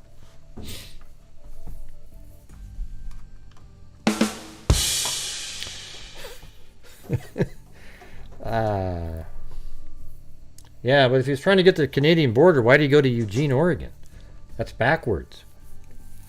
Yeah, so you'll have to rethink that one. Yeah.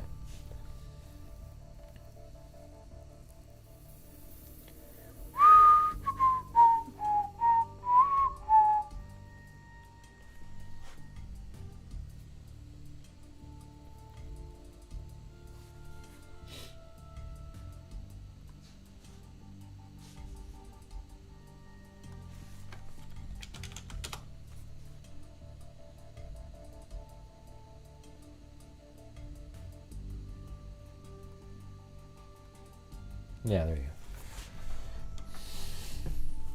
Fa la la la la. Yep, that's right.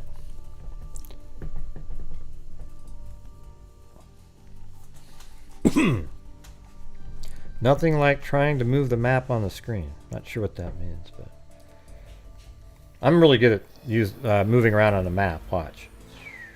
Like I know how to control everything and spin it around, get right in. Ding ding ding ding ding ding ding ding ding ding ding ding ding ding ding ding ding. You know, whatever I want to do with it. I've been using this for years. Everyone's starting to use it now, which is good because maps are really important in cases.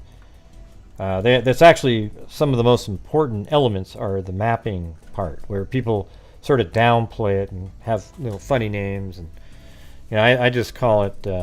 I don't even have a name. I just go, here we go. That's what my show is. Like we use the maps, we work through the facts of a case, and we try to figure out what's going on in a case using the factual pieces of information and location, if location's important. In this case, location isn't really as important because they're all killed in their apartment, although it's nice to have everything mapped out, like, okay, here's where the Sigma Chi house is, here's where the grub truck was.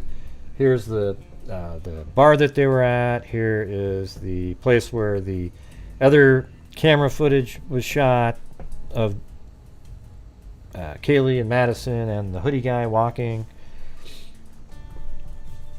You know, after watching that, don't all of you pretty much just don't think that Jack S guy has anything to do with anything when you just watch that? So that helped him out tremendously, that little video there.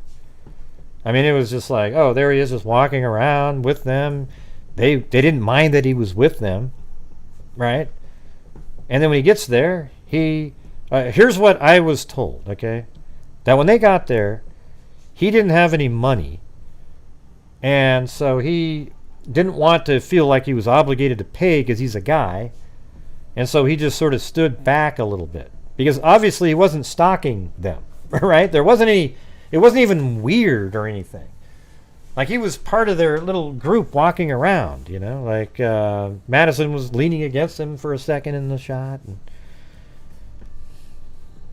well, I wouldn't even just say probably. I would say that he is very likely not involved in anything. Yeah. Now, the Adam individual, it seems like people are saying that he's one of the people that lives in the same house that Jack, the ex-boyfriend, lived in. I've seen those on various videos out there, or, you know, or people send me screenshots and go, oh, look, you know. So I don't really know if the, you know, that's what they're claiming, that Adam, the bartender, lives at the same house that Jack, the ex-boyfriend, lives at.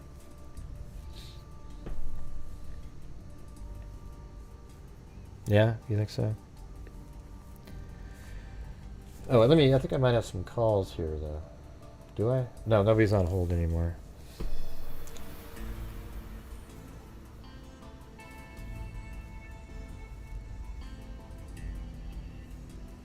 Well, why would you work there anymore? Wouldn't you just quit immediately as soon as you were it was revealed that you worked there? And also, you're working there, and then people that you were just chatting with get brutally murdered. Maybe that place is just a negative now. Like, oh my God. Doesn't bother me at all that he doesn't work there anymore. But you know how many sleuths would be going in there? You know, quote, sleuths.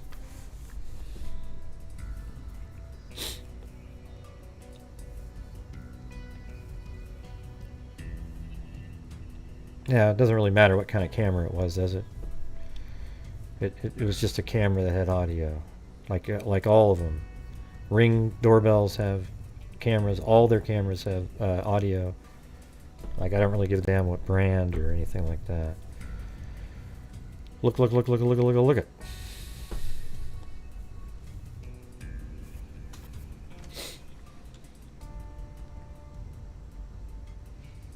I'm going to go back to... God, there's so many things open over here.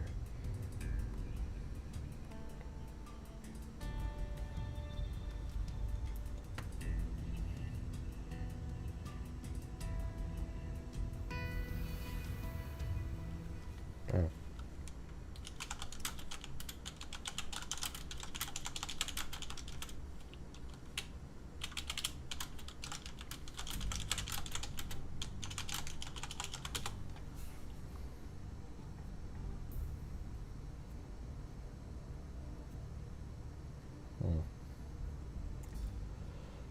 Let's see.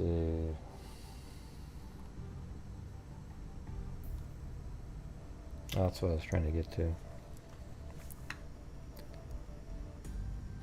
It came from the freaking camera. I showed you guys yesterday where the camera was. I'll show you it again.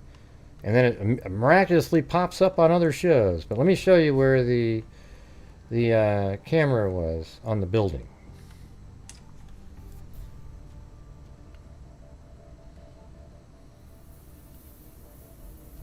It's right here. That's the camera. Okay? So obviously it had audio, and it picked it up they were walking right in this area here. Then they walked down the street and then eventually crossed the street and showed up on the grub truck video, just like I showed you guys all last night.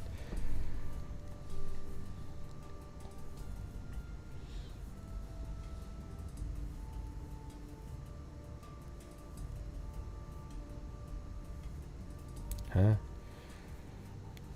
What are you talking about, Chris? They almost 2,000 people in here. Hit the thumbs up button. Everybody hit the like button. What are we at right now? We are at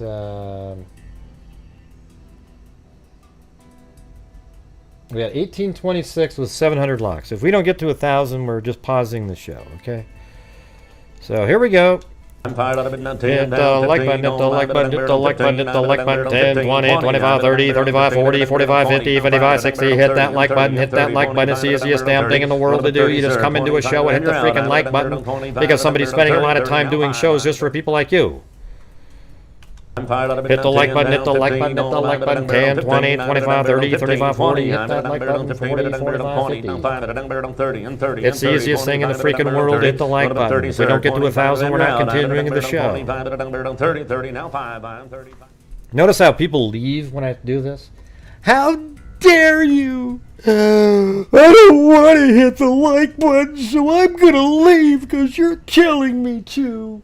Well, hit the damn like button now. Okay, hit the like button, hit the like button, hit the like button, hit the like button, hit the like button, 10, 20, 25, 30, 35, 40, 45. Look at that, another 20 left. Oh, God. I'm leaving. Yeah. Hey, we're at 8:32. We were at 18, 16, and 20 snowflake morons left. Because I said, please hit the like button. And then I held the show over their head by saying, okay, we lost another 40 idiots. And so all I said was, hit the freaking like button. It's so easy to do. If you're not going to help support the channel in any other way, could you at least hit the damn like button, you idiots? God, it's simple. All right. I can't do it, Gray. I don't have any thumbs. Okay, do it with your nose, for God's sakes, then. Okay, I could try that. Yeah. All right. I don't have any thumbs. Come on, you guys admit that was pretty good, right? That was pretty good. Oh, man. And that being said, if you would like to help support the channel, that would be fantastic because we've already given $2,500 this month. But what I'd like to do from the income from the channel, it depends on, I always do at least 50% of the net revenue. It comes down to, you guys. You guys think I do a good job on here doing these shows. And you support the channel. It's every single night in here, by the way. So there's a lot of people out there that have just tremendously supported my channel over the years and, just above and beyond. And there's other people that they're always here helping, supporting, and contribute whatever they can, whenever they can. I don't want it to ever affect anybody's life, though. Like, if it's like, I can't afford a gram, I can't even buy milk, forget it, man. In fact, I mean, just let me know if you're in a situation like that. All right. On the side.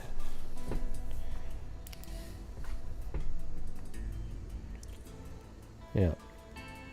I'm back. Thank you, mods. Huh? What happened? Oh. Has anyone asked if girls went to the football game? Killer could have entered the house. I don't know.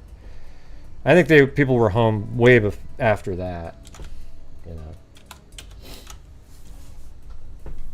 I mean, you're talking about, like, this is way later. I'm sure that they were already home, John.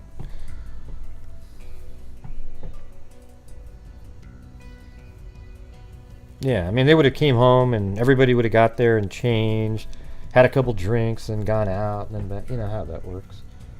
The pre-funk, they call it.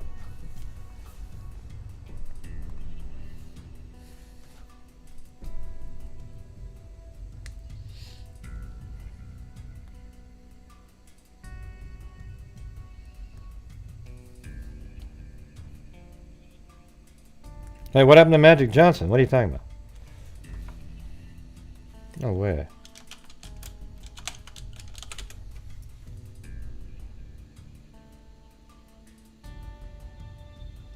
Well, nothing happened to Magic Johnson.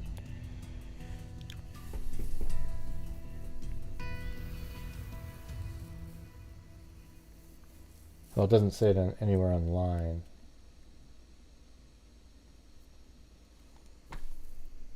Yeah. Thank you, True Crime Nut.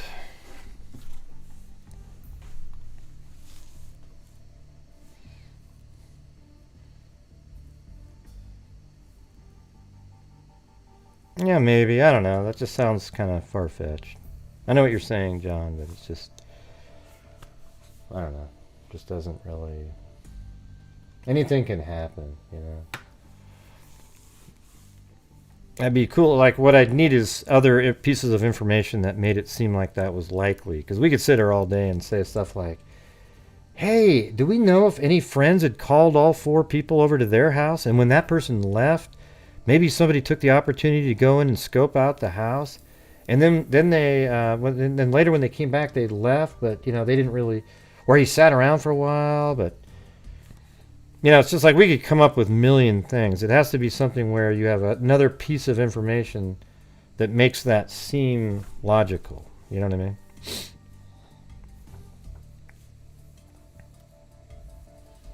Mm-hmm.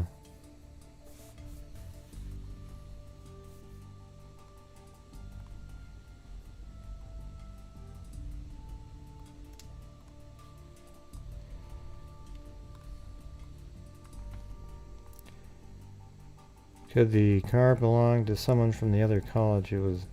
Yeah, it could belong to anybody, right? Clear? Like, how do we answer a question like that? I mean, here's what my answer is. Yes, it could be. Yeah. But I try to avoid saying, yes, it could be, because people go, oh my God, it could be! Yeah, well, I mean, it could be.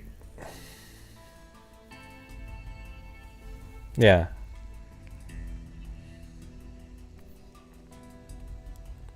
I pray everybody that police get a break in the case so these poor families get some answers. Yeah. Anybody call in?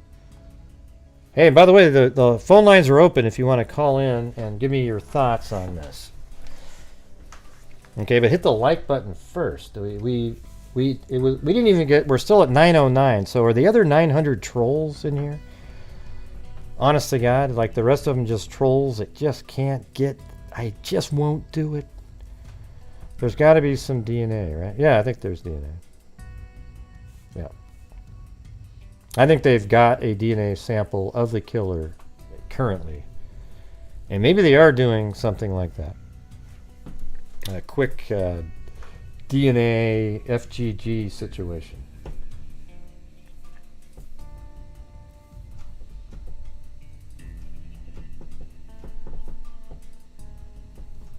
Yeah, now I could tell he's alive because it would have been headline news. I contact you in case you need anything.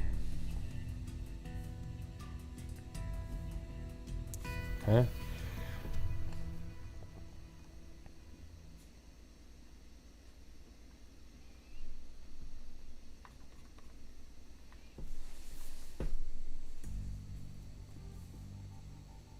Yeah, how do you know that, New Jersey gangster? That he's been affected by it the most.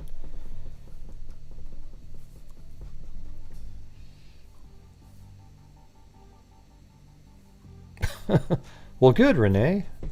Awesome. Yeah, we get a lot of those people in here.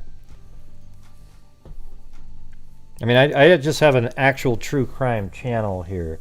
Now, like, you know, a couple days ago, we covered a couple cold cases. Today, we did a missing person. There isn't really a lot of information on that one. And, you know, but last month and a half, it's just been really weird how these cases that, you know, I have something to offer in have really been these really big ones. I don't know how that happened, or, you know. We had the Debbie Collier, Delphi, Kylie Rodney, and the Idaho 4 murder case. And I think I played a... Well, how about this? In the Debbie Collier case, I was very alone in my thoughts that the case was a suicide. And then I was convinced by the detective that it wasn't a suicide because there was a missing item, but every time we'd go over the case, I'd still say, man, this looks like a suicide. And then, you know, there's other nights where we talk about other things, but that was my main theory. And then they found the item that he was talking about, and that's what it turns out to be. You know, notice that they never did a final press conference or anything like that? Then in the Kylie Rodney case, somebody found fire camera footage of it showed the lake. And so, but they didn't know what to do with it, right? So I looked at it, and I saw on their screen where to go find it. I went and found the exact footage and everything. And then I recorded it, and then I realized, hey, you know, there's daylight shots of the same thing. So I went back, got a couple still frames from earlier. The camera doesn't move. It's exactly the same. And then I got the recordings of the night footage, and then I overlaid the light footage over the top of the nighttime footage of, it shows cars driving around, and one sort of appeared to go into the water, but when you put the daylight over the top with like 50% transparency, you could see the light coming through from the headlights at night, and the car went right into the water exactly when her phone went dead, and it slowly got light darker and darker, and then it dimmed out completely because it sank and went in the water. And that's a true thing, and it really did happen. Now that idiot YouTuber out there, that same wacko singer guy, he's out there saying that that's all bogus. Can you believe that? No, it's not bogus at all. It literally is the car going in. What I thought was amazing, though, is that the law enforcement or the news stations never played that footage anywhere at all. Like that was so significant, it's almost mind-boggling that they wouldn't have thought of doing something like that. They're ridiculous. Then the Delphi case, you know, they finally made an arrest in a case that I've been covering since the day they went missing. And then this case, I came in here, it's interesting, I've built a 3D model of the house, and then I rebuilt it again the last 3 days, and just trying to get something ready to have for us to do whatever we need to do with it. Okay, so there we go. And that's what's been going on. But even amongst that, we've still talked about other cases throughout. Lately, a little bit less, but. All right, 707. 707.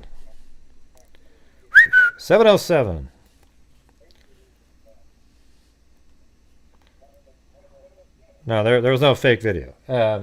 See, yeah, you got to turn off your audio. No, there was no fake video. Hello? God, yeah, what's going on? Okay, I want to go back again. What was mentioned, you know, the two girls that were assumed to be on the floor below, you know, in the two rooms down there. Yeah.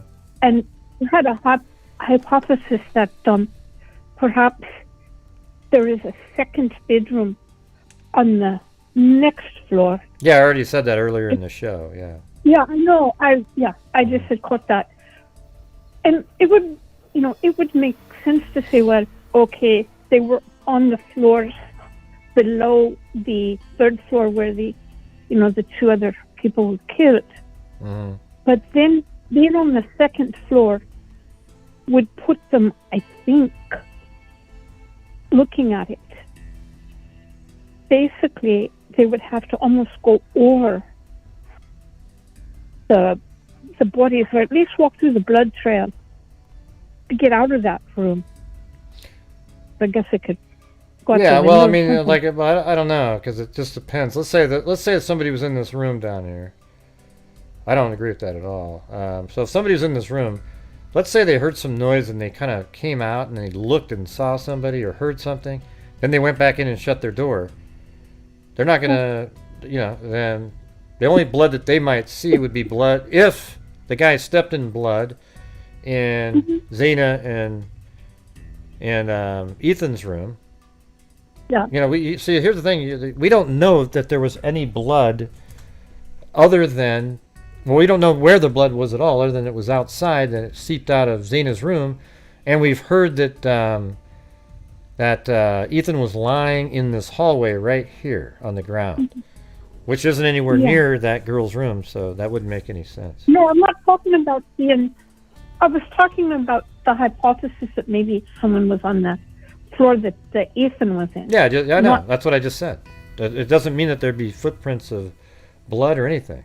Like, she wouldn't be... I don't know where you're coming up with that. Okay, then I was totally... No, but what makes you... Well, you. no, what I'm saying is, what makes you think that there has to be blood footprints? No, I don't mean...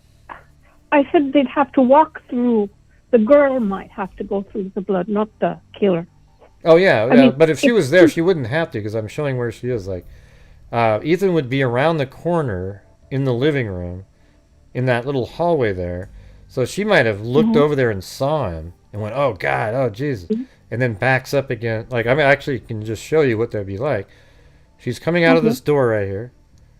And she heard noises last night, and she's kind of wondering, like, where are these people? Watch this.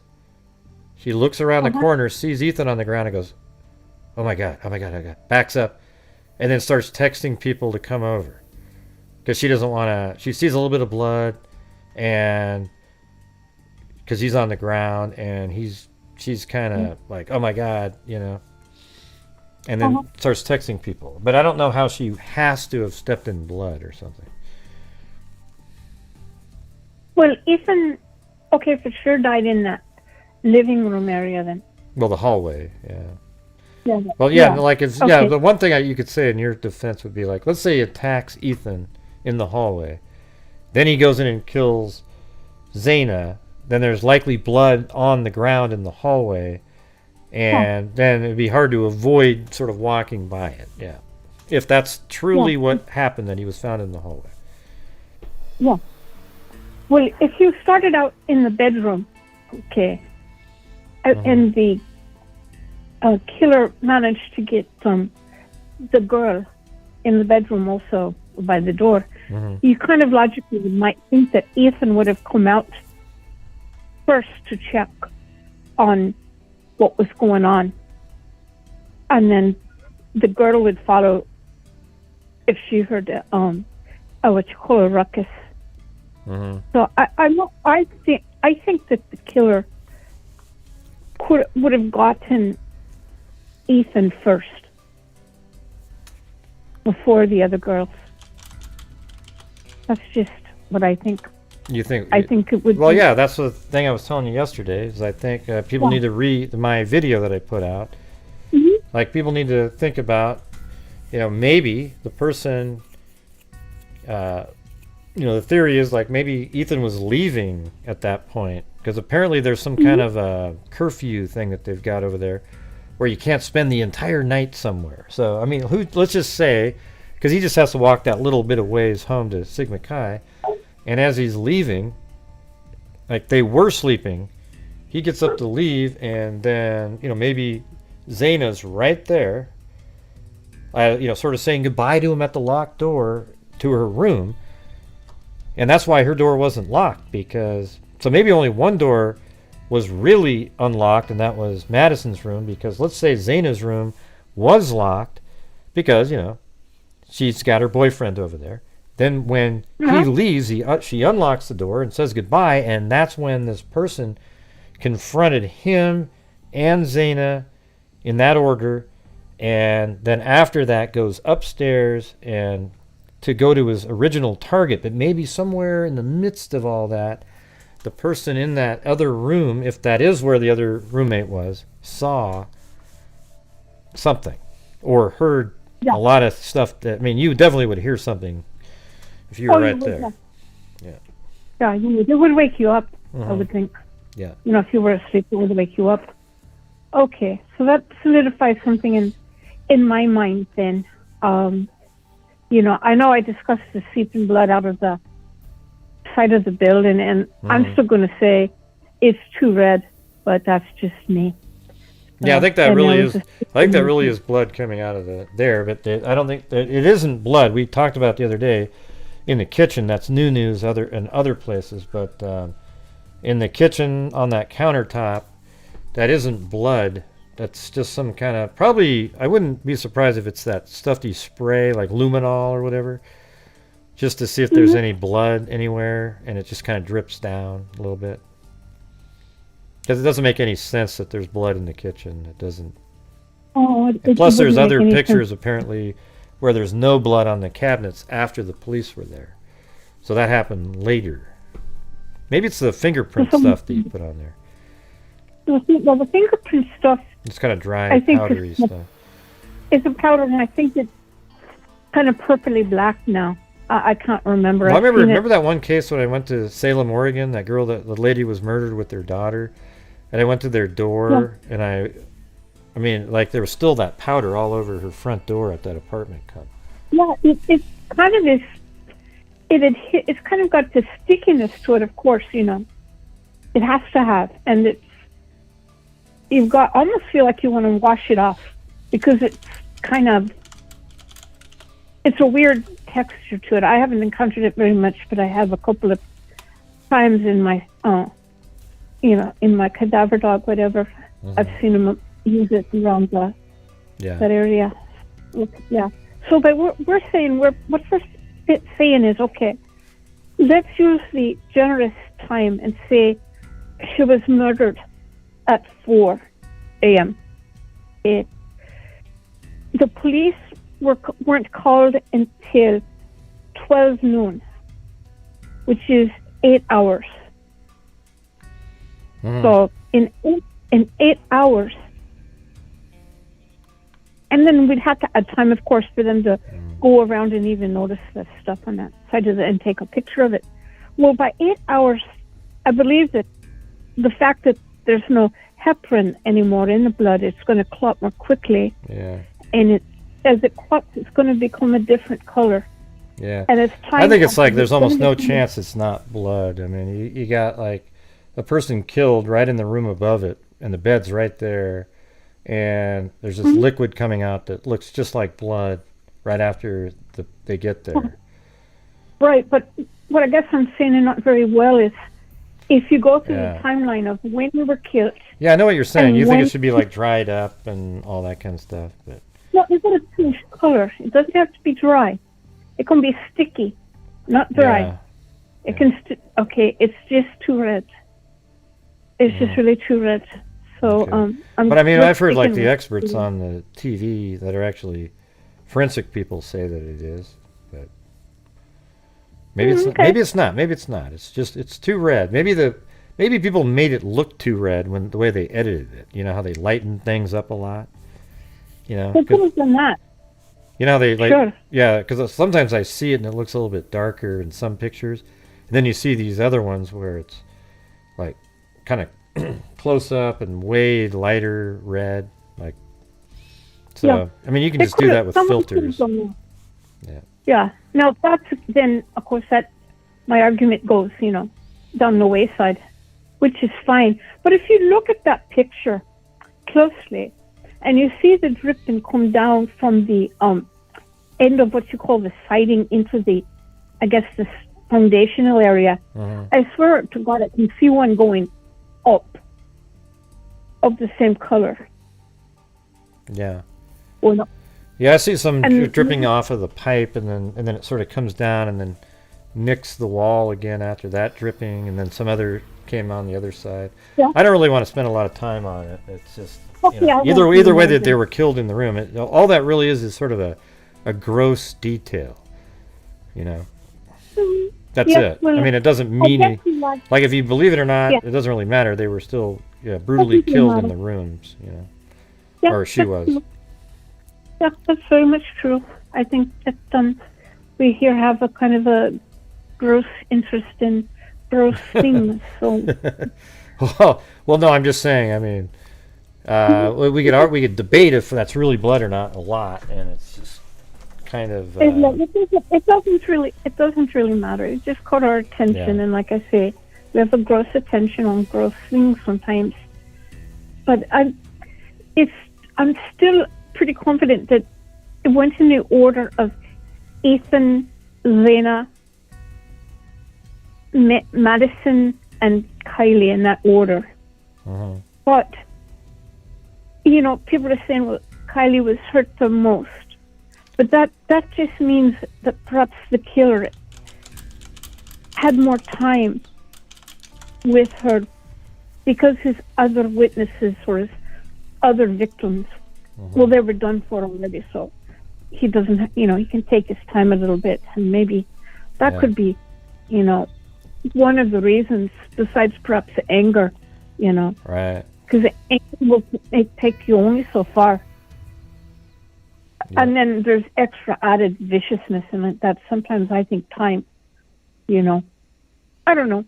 That's just how I think. I'm not sure that the one girl, Kylie, is even perhaps the target. And maybe we'll find out that it's a little bit different. Than looking at the wrong personal interactions, which could be why all the other interactions of the girl are fallen by the wayside. You know, the Jacks, the Adams, the blah, blah, blah. Well, those have all fallen off, which is sort of strange if, you know, she had a close personal relationship with the person who killed her. Well, they're running out of close personal friends. You know, they're eliminating them. So maybe then you have to look and see, okay, maybe there's another focus of the violence in that killing.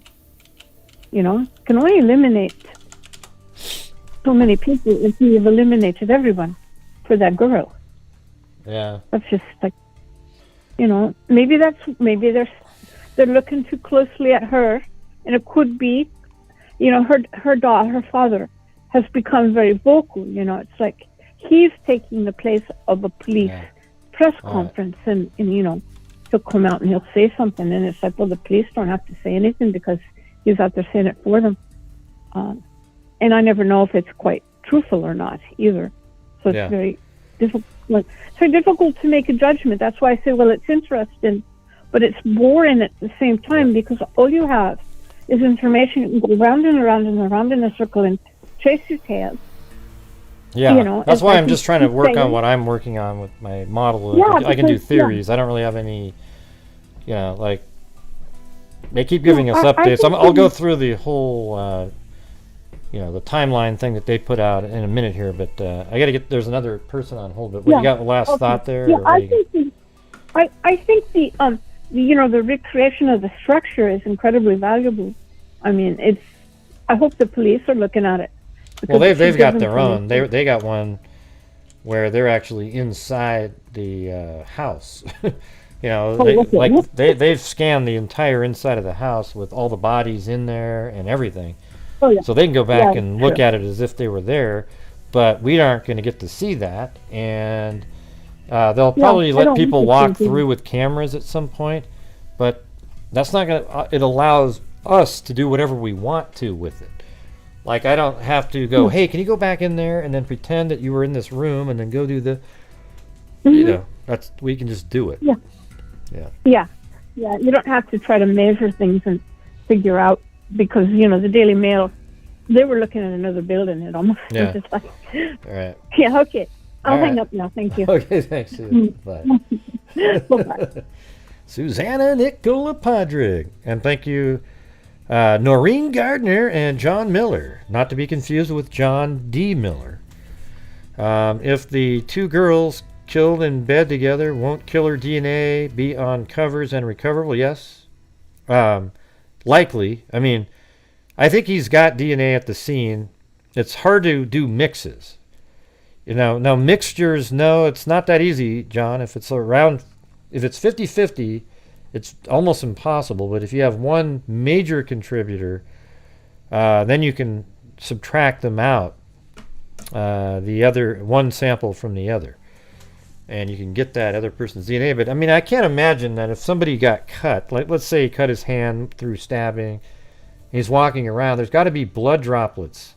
They have to literally test every single blood droplet anywhere around, and that takes a long time. And that also will, as I've explained on other shows, the blood droplets and blood evidence is what's going to determine the sequencing of events. They're going to go in there, and let's say in Zayna and Ethan's room, only their blood is in that room. And let's say Ethan's blood isn't in the room, but only Zayna's blood is in the room.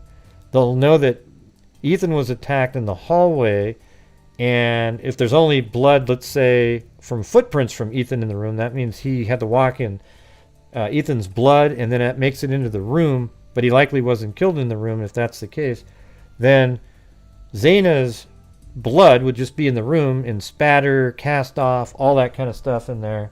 I mean, I know it's kind of disturbing, but that's just it. And if they can't find any of Kaylee or Madison's blood in Zayna's room, then that means they were killed second, because there's no way after killing Zayna and Madison that some blood of some sort wouldn't make it into that room, either on the knife or something. It would have made it to that room. And it's the same in reverse. If they go up to Madison's room and they find either Zayna or Ethan's blood of any kind up in Madison's room, then that means that they were second. If they go up to Madison and Kaylee's room, and they don't find any blood from Zayna or Ethan, it's likely they were killed first. So that's how it works. Oh, blood. Maybe I'll come up with a clever name for blood. Living liquid. Have you guys ever seen the movie Living Liquid Sport? It's really good. Yeah. No, I know it. A living liquid. I know, we're just making fun of it, but I totally get why some people say it the way they do it. It was explained to me, so that's okay. It's just...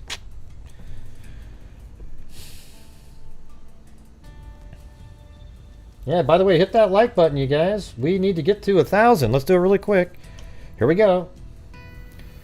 We start right now. Hit that like button, hit that like button. 10, 20, 25, 30. Hit that like button. Hit that like button. It's the easiest damn thing in the world. You just get your thumb out and you click it. Even if you don't have a thumb, use your tongue or your nose or your toes. Either way it works. Just hit the like button. Hit the like. Hey, here we go. Thank you.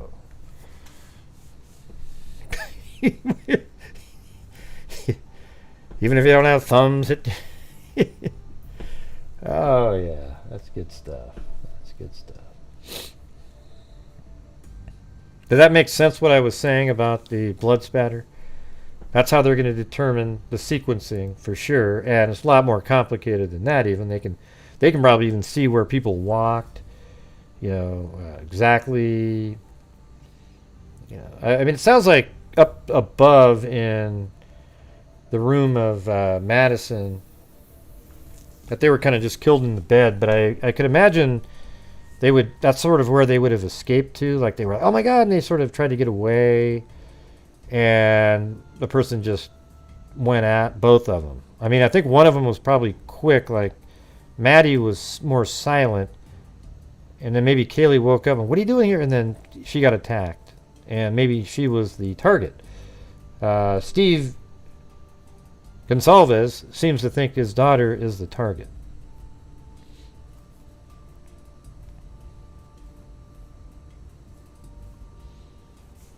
Huh?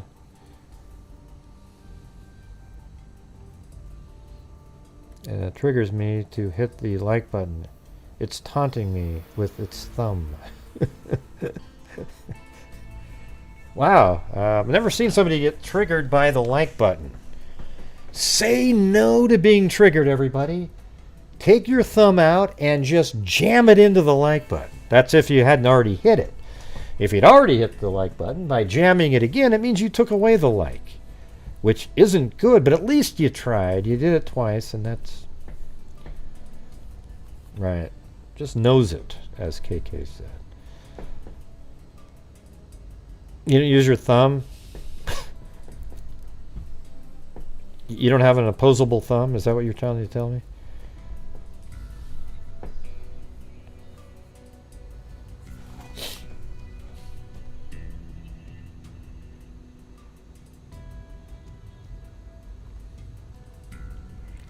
Yeah, every time I watch this thing, it makes me feel sad. You guys ever watched this video recently? I wonder if it's still there. Yeah. A bad boy! God, it smells like dirty dick in here. Murphy, you've been a bad boy! Oh my God, it's 9:10. Guys, can anybody drop me to class? I'm fucking late for my meeting. Am I supposed to be doing? God, it's 9:10. See, that's the other room right here, by the way. Right here, this door right there, that's the... So in my video, there's the stairs and there's that. Now I've fixed it in my new model, but in this one, let's see. That's it right there. So there's the stairs going up to the right, and that's that door right there. And there's the steps going up.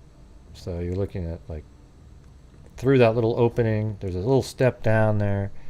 And there's the door that goes to another bedroom. Now, what if that's the bedroom that the other roommate lived in? One of the girl, the survivors lived in that room, not the one downstairs. What if that's the case? Because people are saying that the room downstairs. Now, I don't know if that's true at all, but they're saying that downstairs that room was used for storage, like people put stuff in it. Don't know how accurate that is.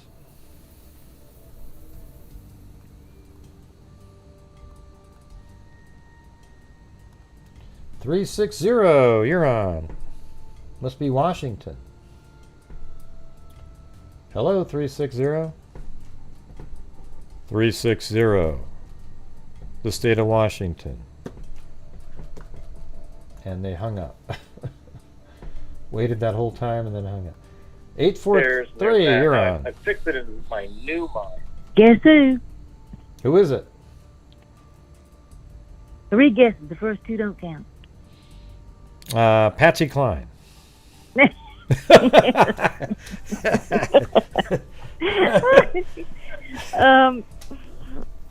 Is there time for a theory? Is it? Yeah, you can do a theory. Okay. That last video we saw with the with Kaylee and Mary walking on the street with the hoodie guy. Yeah. And you know, that provoked some thoughts in my mind, big time, especially with what they said in the video. Mm-hmm. And we all know what they said in the video, but I'll refresh everybody's memory. Adam. Kaylee said, "What did you tell Adam?" And Maddie says, I told Adam everything. You know what she actually said? I listened to it again. She said, like I told him everything. That's what she said. There's a I little, told him everything. She said, like I told. It says, I told him everything, but there's that first little. It's like she goes, like I told him everything.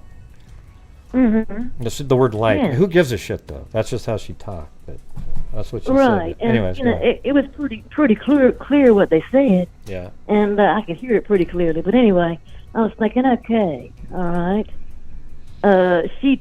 Maddie told Adam something. And Adam is Jack D's, which is Haley's ex-boyfriend's. Like roommate, right? Former roommate. Jack D and Adam were former roommates. Uh-huh. Okay? So they were close, you know.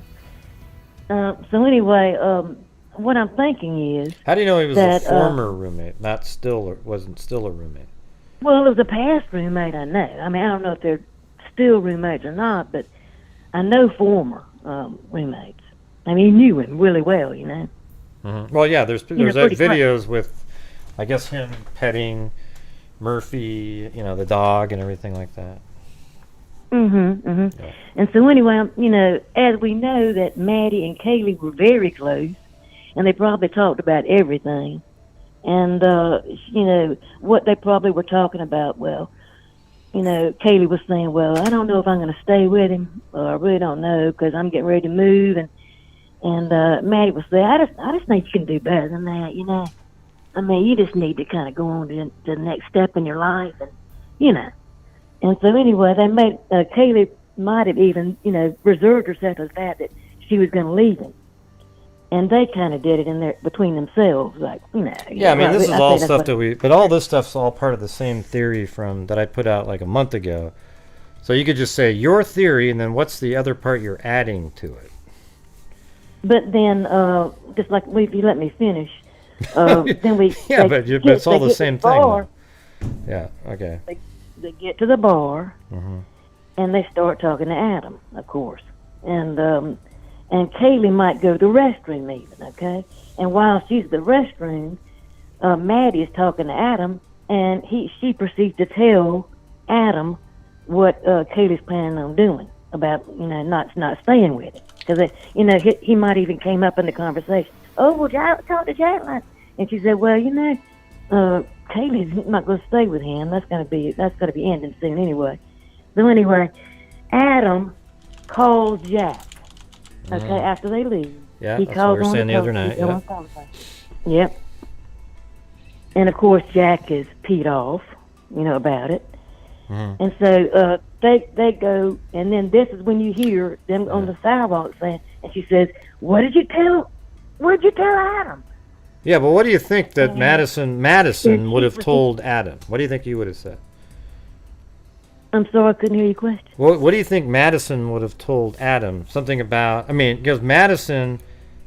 do you think Madison would have told Adam? Because Kaylee asked Madison, what did you say to Adam? And then Madison said, I told Adam everything. So what do you think that Madison would have said that would have been something so triggering to Jack when he got home? I think that Jack had high hopes of getting back together with her because, they weren't really decided on it yet, whether they were going to get back together. And it was kind of up in the air, So anyway, when Maddie told Adam that they had been talking and they had more or less decided that she was going to go on and move away and, start something else with somewhere else, that's when he told Jack that, and Jack got upset about it. Yes, very upset.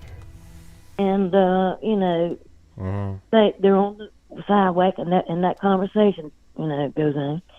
They go back to the house. They get back to the house, and of course the hoodie guy's has nothing to do with this at all.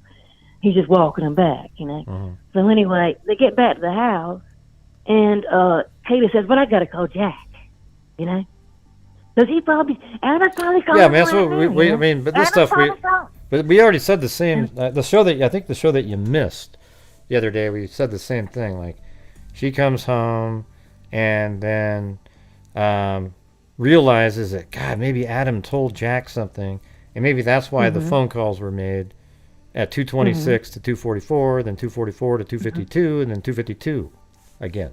Yeah. So.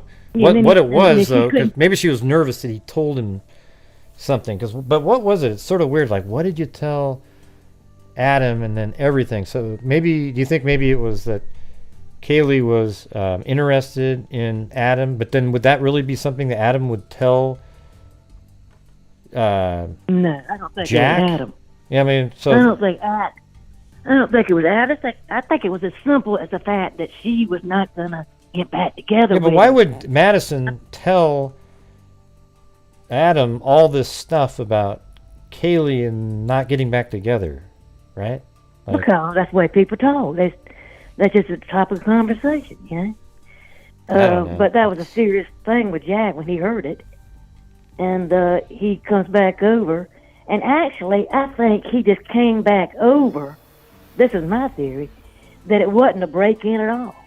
I think he probably came over there after they were calling him and everything. He came over there. And they started talking and maybe even argued about it. And that's when he killed him. Killed Maddie. And then, Kaylee. And then Maddie's right there. He killed her because she was in on the whole thing. Well, it doesn't. Well, it just be like she was there. Doesn't mean like she was in on it. She's a Ethan, witness. and then Ethan were collateral. You know that he was collateral damage. You know, because he heard everything going on up there upstairs. That's my new theory now. Yeah, I mean that's a theory. Well, it wasn't just yours because that's the same theory that we talked about a couple 2 nights ago when we were going. Where's Patsy? Where's Patsy? You disappeared. Oh, I was away that night. I couldn't be on the. I was away. I wasn't even home. See how mean you are. I'm gonna put you in prison. Get in the chat. I'm throwing Patsy Cline in prison. I'm gonna do it too. Where are you? I'm gonna get a whipping. Yeah, no, jeez. But let me explain about the. But you had more detail in your well, it's basically an imaginary story based on some information. Like what was, because we don't know what it was when he said, but you know it's something personal because it's what'd you tell Adam? Like I told him everything. Told him everything, not just something, but everything. Yeah. So what is like everything, and that means everything about something, right? Like there's something, Yeah, and then we see all these repeated telephone calls, like desperately trying to get a hold of. And then it turns out that Adam was a roommate, or maybe is still really good friends, probably with Jack.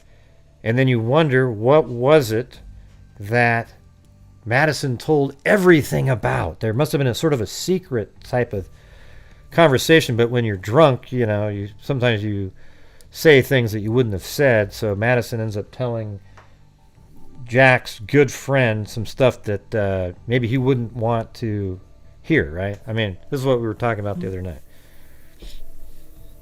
But wouldn't that be interesting, though? Yeah, I'd like to know what he said. Don't you want to know what he said? I do. Yeah, I'd like to know what he said. But it'd be even if my theory might come true, if it might be true, wouldn't that be interesting to think that nobody broke in? Nobody went through the glass sliding door, and because you have the combo to get in. Just came on in, and killed them. Well, killed them while they were talking. You have the combo to all the rooms, probably. Your dog lives there, so you got to have the combos to get in. So I mean, he is an interesting person, but apparently they cleared him. Yeah. Well, they clear a lot of people. Hey, wait, hold on. Psychic just asked, can someone tell me if the Adam question on video was before or after the food truck? It was before the food truck, but wouldn't you know that as a psychic? All right, so a psychic just asked me a question. They should already know the answer. Okay, I mean, it's weird that you even asked the question, but it was definitely before the food truck. Yeah, we've shown it like on 2 different shows in a row exactly when that was, but you should have already known that being a psychic. All right, go ahead. Mm-hmm. But no, I mean, that's it in general. But it just that conversation on the sidewalk. Even though Kaylee's father said it was just them talking, it's what they said that red flag to me. I mean, just red flag. I mean, it's just the way she said it, and the way she asked it. Kaylee asked it, and the way Maddie said it. Yeah, I mean, it sounded like it was sort of a big deal, but you know what? I think it was kind of a big deal, but they're both kind of drunk and everything. So, like just minutes later, when they get to the grub truck, they're just having a good time again, goofing around, taking photos and everything. Yeah. And so maybe it was sort of later on, like, wait, did you told Adam? What'd you tell him? Oh my God, I gotta call Jack up to see how he's doing. Like, if you heard anything, get feelers out. You don't need to say, hey, what did Adam? Just see if he's upset about anything, Right. That's it. Mm-hmm. Yep. That's what I'm thinking. Well, great. But anyway, and can I clear up one thing with you? Oh boy, here we go. Here we go. Can we clear up something? Oh God, what is it? What is it, Patsy? Oh boy. You know your drawing that I said, why has he's got bags on his hands? Yeah, I remember that part. Well, you thought that was funny, but You know, I had no idea what you call them, building blocks. Yeah, but let me ask you something, though. Why would I put bags on a hand of the killer? That'd be crazy. Yeah, they didn't bag the killer's hands, or they would have caught him already. Yeah, but he want to get blood on his hands. I understand what you were looking at. I'm going to try to get rid of those little, they're called like... What'd you call them, building blocks or something? Or? No, they're just these little... I'm not sure what... It just sort of lets you know where, like a bone... There's bones in those characters. That's how they can bend and shit. And so it just has them sitting there. So I'll try to get rid of them on the next one. But it was an innocent mistake. I had no... I thought it was funny as hell, man. Well, I've never seen anything like it. And I said, God, what's that on his hands? Is that why you took off? No. I think it was. Well, I didn't exactly like you laughing at me. Yeah, about it, see all these right here? Yeah, the big gloves on the hands. See that? I mean, because I didn't know any better. I mean, it's like, you know. I think they're called like bounding boxes or soming. I got to figure out how to turn those on. Yeah, it'd be cool to turn them off because I just want it to look like that. Actually, if you hit F4, now there's no more of those lines aren't even in there, so that would look better too. But you know, this character is just a really, like, this character here was from 2002 in this program that I've got. So it's not even that, it's not that clear, but they're easy to use. So low polygon counts. Not that means a damn thing, but yeah. But I'd never seen anything like that, and it was very sophisticated, and it just blew my mind. And I was like, what's that on his hands? You know? Yeah, the bags. Up the steps and I saw him, you know, like. I thought it must be like some plastic he put over his hands so the blood wouldn't get on or something. Yeah, they quickly put those bags on the killer even. They don't know who he is yet, but they put that bag on him. Yeah. Okay. That's all. Come on, it was funny. It was funny, Patsy. Yeah, it was kind of funny. But I'm sorry. If it made you feel bad, I'm sorry. Right. Well, it was funny until you started laughing at me. But but you're the one that was funny. That's what made it funny. I actually thought you were joking for a minute there, but I wasn't joking. Oh, see, now you're admitting you weren't joking. It was. Yeah. No, I'm telling the truth because I didn't know. I didn't know what it was. Yeah. All right. But anyway. Well, we'll that's my theory. I think it's not a bad theory. You know, it's you know. We were talking about almost the exact same thing the other night after we heard it. Like, what is it that they're, you know, what do they want Adam to, what did they tell Adam? And were they scared that Adam told Jack something and that's why the calls were made to him later? Right. And it's just the sequence of events, you know? Mm-hmm. The way it went down with the calls and them staying down on the sidewalk and them calling like that repeatedly over and over and over again and couldn't get an answer. That's just antenna going straight up. You know, just makes me feel like that anyway. All right, I will let you go for the night and keep up the good work and talk to you soon. Well, thanks for calling in. You'll have to sing next time. Okay, yeah, I'll do that next time. Bye-bye. All right, see ya. Bye. Patsy Cline.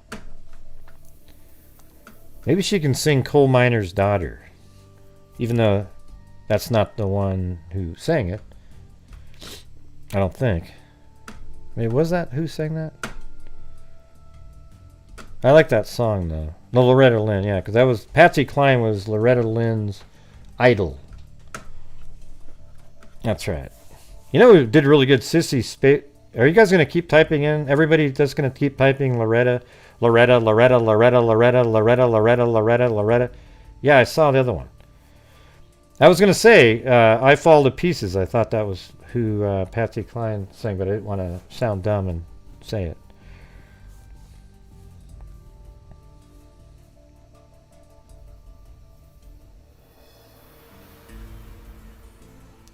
The only one that I believe who knew it was the first one that typed it in. The rest of you, you're all just copycats. Alright? Ah, Jesus. All the rest of you, right after somebody else typed it in, doesn't count.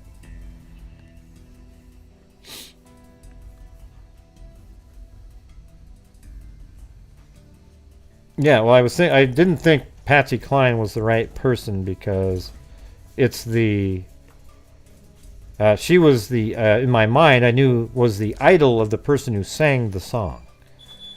Okay. So doesn't that show you that I didn't think Patsy Cline was the? Are you guys joking? I mean, I know Zozo always types it in last just for shits and giggles, but you didn't type it in at the same time. That's why it's 14 comments below the first one.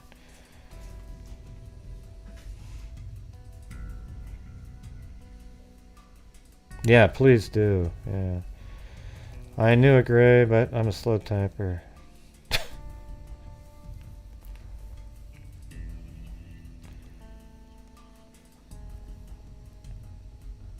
You can? Well, call back in, Patsy Cline. Let's do it.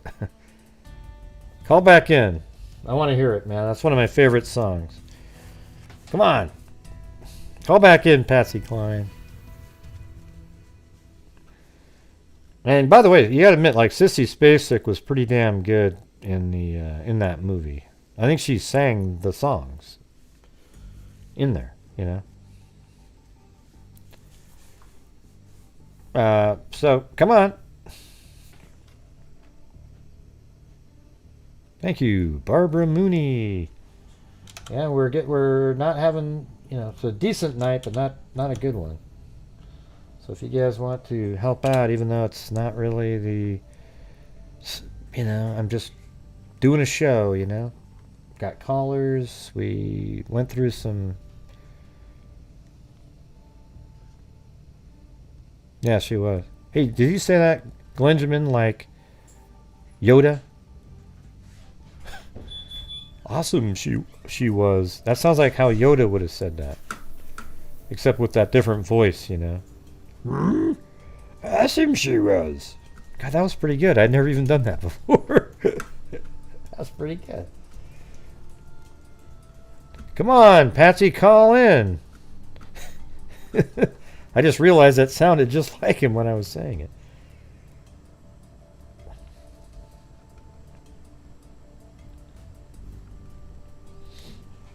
Yeah. I know. I was like, wait a minute, that sounded just like it.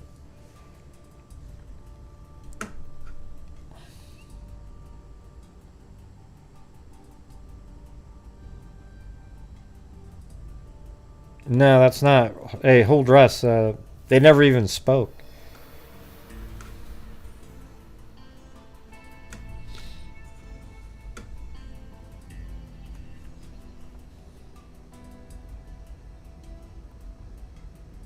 I mean, what if Kaylee was with another guy and told Brian or Adam that, and told Adam that, you know, all the details about, and Madison told Adam that,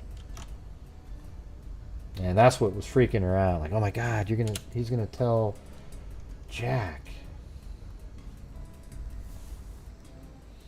I think that makes more sense, right? I don't know. What difference does it make? You should know exactly what part of the state I live in, Psychic. You shouldn't even have to ask the question. Did Patsy Cline say she was going to call back in? The Patsy Cline? Whenever somebody's a psychic, they should never ask a question. Ever. You know, like, for example, let's say you go to a psychic's house for a reading, and you knock on their door, and they say, from inside you hear them say, "Who is it?" Immediately leave, because they should have been able to tell, just by using their psychic ability, who you were when you showed up.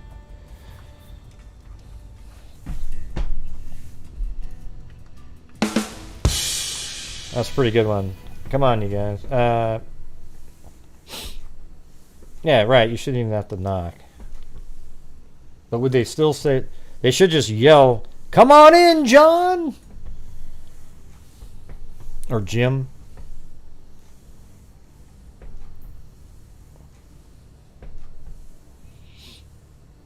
Yeah, let's see. She is a psychologist, not a psychic. Right. Right. Well, change it then to psycholchick, not psychic.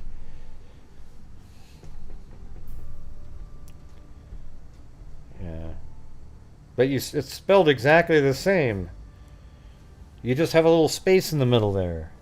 So it's almost like that's what you're trying to imply. Did you go over Oregon Electra? Yes, we did already. Wait. Did you go over the Oregon Elantra connected to Moscow landlord? What? Who's saying that? John Miller. Come on, you guys always come up with the craziest shit. Yeah, you mean the Elantra that was found in Oregon's connected to the landlord at the house? Are you serious? Like, is that a real thing? Or email me a news article that has it in there, not a 4chan or Reddit post.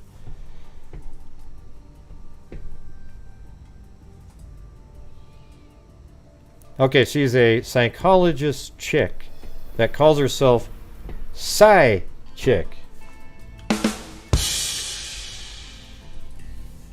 I guess Patsy's not calling in to do Coal Miner's Daughter.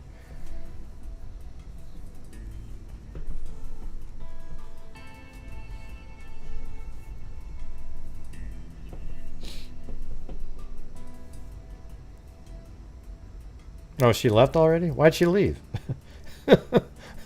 What do you mean she left just to do her theory and then... hold on. Hello? Hey. Is this her? I'm back. Oh my God! We got Patsy Cline, everybody. Yeah. I heard a special request. All right. Well, let me turn down this music that I got playing in the background.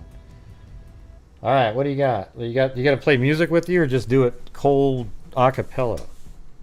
I got a little background music. Oh, good. Like. I hope it turns out okay. Is it like what is it? Was it what kind of music is it? It's karaoke music. I mean, is it actually the music where it would get like a copyright thing, or? No, it's the karaoke music. Oh, karaoke. Okay. You know the karaoke thing? Yeah. On the internet? Well, you're the one singing, so don't sing it too well, because they might think it was the real. I mean, I'm Patsy Cline, but you know, I'm also Loretta Lynn, but you know. All right, let's do it. Let's do it.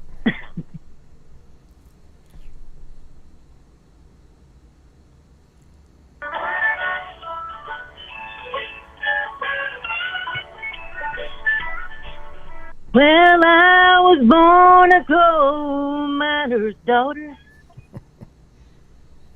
in a cabin on a hill in Butcher Holler. We were poor, but we had love. That's the one thing my daddy made sure of. He shoveled coal to make a poor man's dollar. My daddy worked all night in the Van Meter's coal mine. All day long in a field of hoeing corn.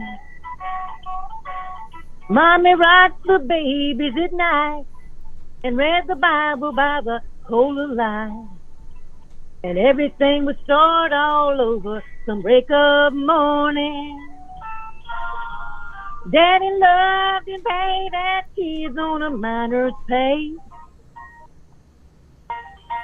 And Mommy scrubbed our clothes on a washboard every day. Well, I've seen her fingers bleed. To complain, there was no need. She smiled in Mommy's understanding way. In the summertime, we didn't have shoes to wear. But in the wintertime, we'd all get a brand new pair. From a mail order catalog, money made from selling a horse.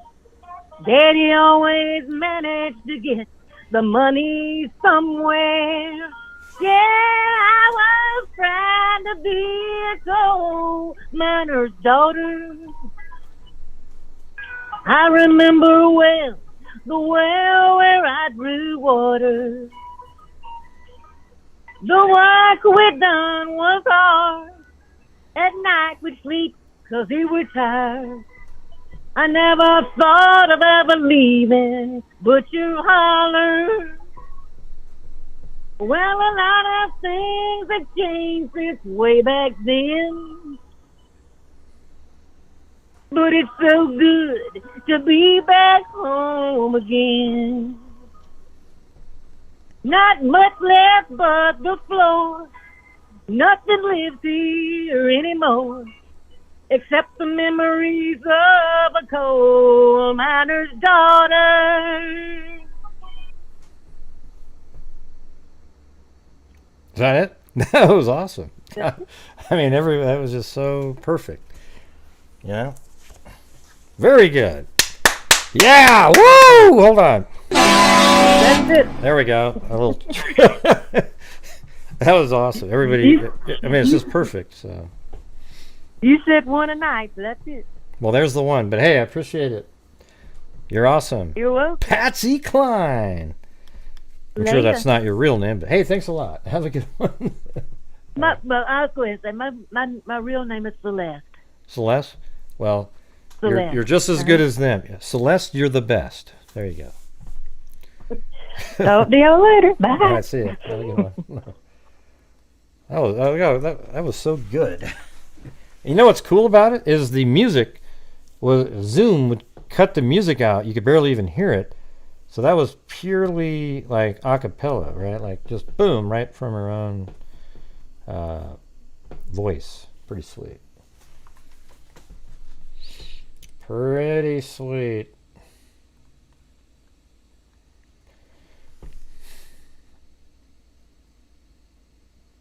Oh, you're actually a coal miner's daughter. Okay, there it is. Dreaming of blue skies and sandy beaches, which the name is too long. At the end, usually when I'm reading the names. And thank you also to Noreen Gardner. And there was another one during that to SV Kathy. Well, this will just go into the... I wish there was a tip jar for her, but there isn't one. Just goes into the regular fund. That was pretty awesome. Pretty awesome.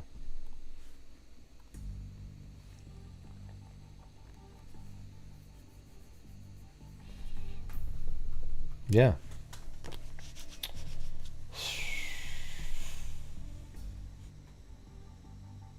So somebody up above, is that just totally bogus what that person typed in?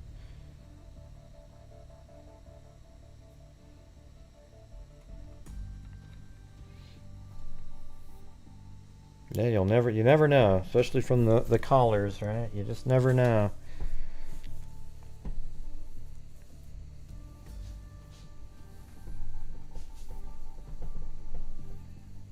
Yeah. Anyways, she's really good singer. Any song, really. It's going around on Reddit and Facebook groups. How were they able to tie that car back to the landowner? How would they do that? Like, send me something on Facebook that explains that. So the Carfax was run by the VIN number. Well, how did they get the VIN number? Who got the VIN number?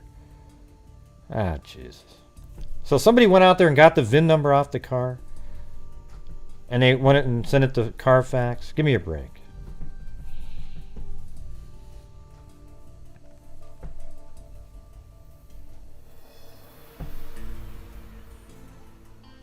Yeah, we know the VIN's on the car.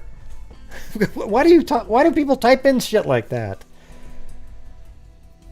How did we get the VIN number though? People. The cops have it. You guys are crazy people. Just think through things logically before you type something in. It's like you just go, "Ooh, the car." Just think about it for a second. How did somebody on 4chan get the VIN number off of that vehicle? Anybody?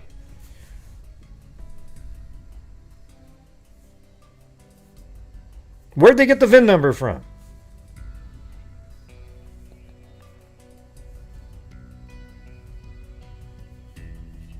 Yeah, because the calls are coming in about the vehicle. Of course they're going to send it to Idaho because it's not, it's not them.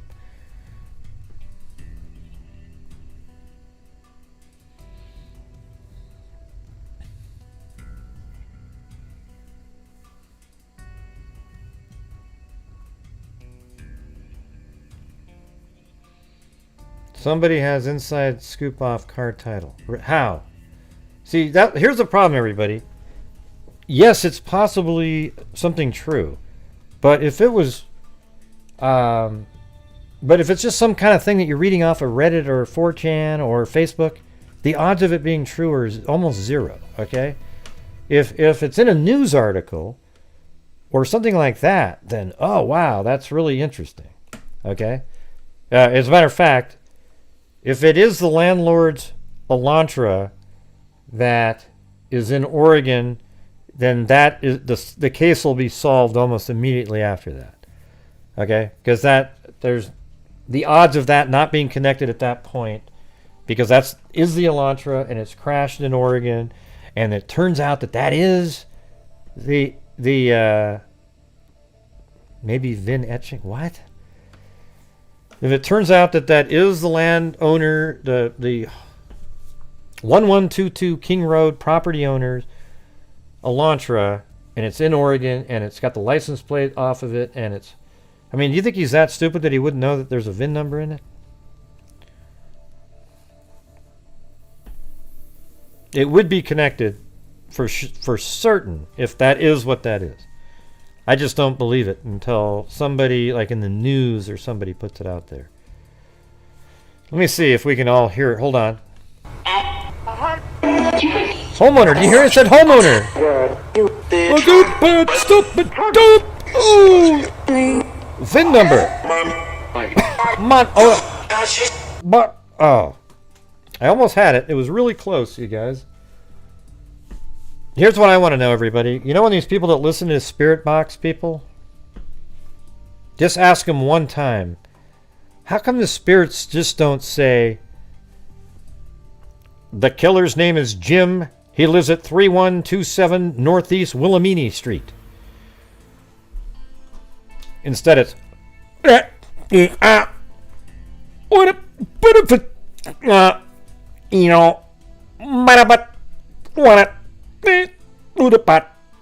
just like, well, okay. Man, you get some ghost that can speak freaking English, okay? That'd be awesome.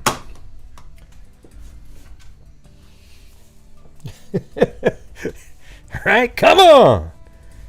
Man, if you are actually a ghost out there helping out on the spirit boxes, can you try a little harder next time? And in fact, get rid of all the other ones and you just speak by yourself. We don't need to hear you say a word and then Sally the ghost say another one and then another one.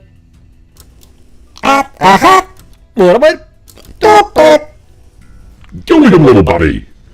Yeah, see, like that, it just doesn't work. Oh, man. So where are we getting the... let me go check Facebook, see if anybody sent me any updates on the possibility of the... Nope, don't have anything.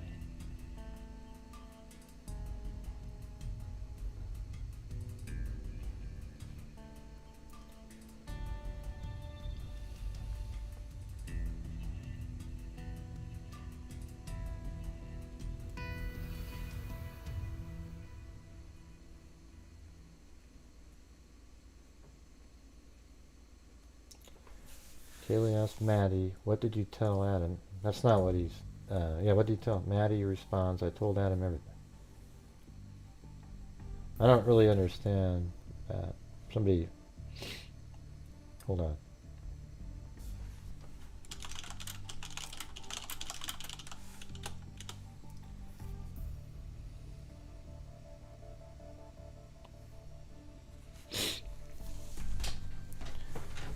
5 brain cells, 4 aren't working. 5 brain cells, 4 aren't working. Oh God, oh God. Oh Jesus.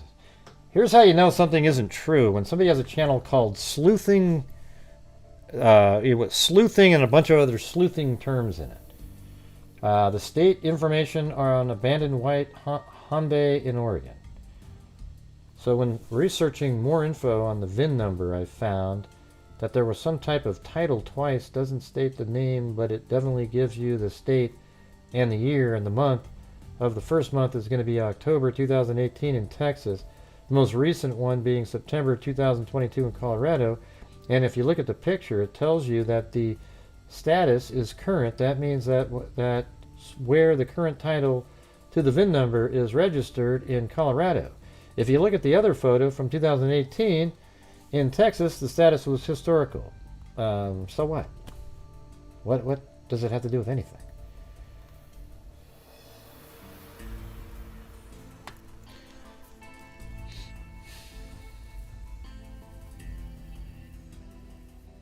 I did ask the spirit. Spirit, tell me about what is the VIN number? 8? Did you hear that? 8. It's just sort of at 8.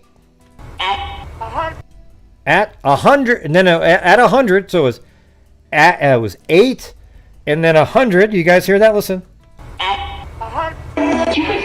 Oh, it was at 100, and then 65.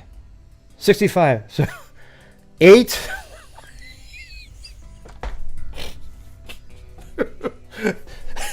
These people. Here's the thing. What I'm doing right now, it makes you guys laugh, right? Because you're smart people. There's idiots out there that listen to that and go, wow, you're really onto something, man. So thank you. I appreciate all of you. Okay? I really do. Oh, come on. Jesus. You guys have brains.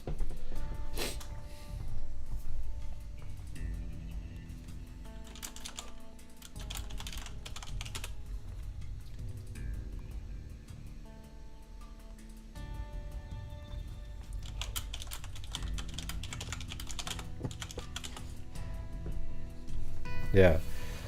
Are the landlords the perkies? Literally crying. Hey, look, I do try to make people laugh when I do shows. You know, it's never about the crime itself. It's just about, like, stuff on the side, you know, just stupid. Oh, yeah, yeah.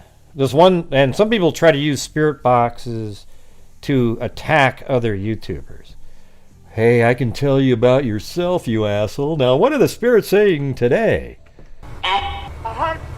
They said you're going to be found in a hut. Underneath a freeway. Oh, then you're stupid.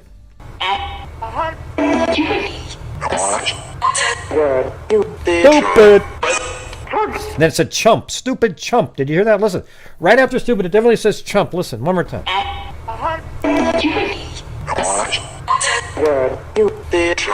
Chump! That's it! Oh, wait. What does chump even mean, though, for this? Okay, forget it. Yeah. They have to work really hard to make everything make sense. Yes, as long as you're actually rolling on the floor laughing, you can type that in, okay? I figured it out, though. It does say chump now after... Oh, yeah, the scratching. Remember that one caller that sounded like that? They called in like this.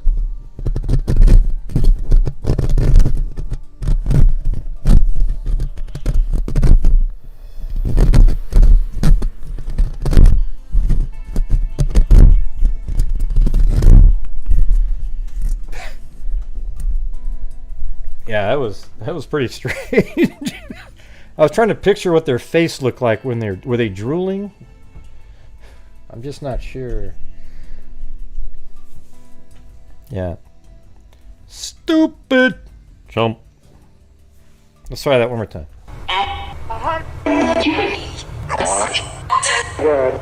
Yeah, what is he saying?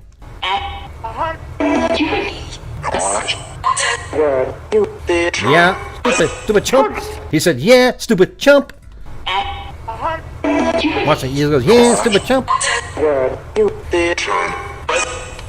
Oh, God, it says, yeah, stupid chump bud. You guys get it now? Look at it. It says, yeah, stupid chump bud. One more time.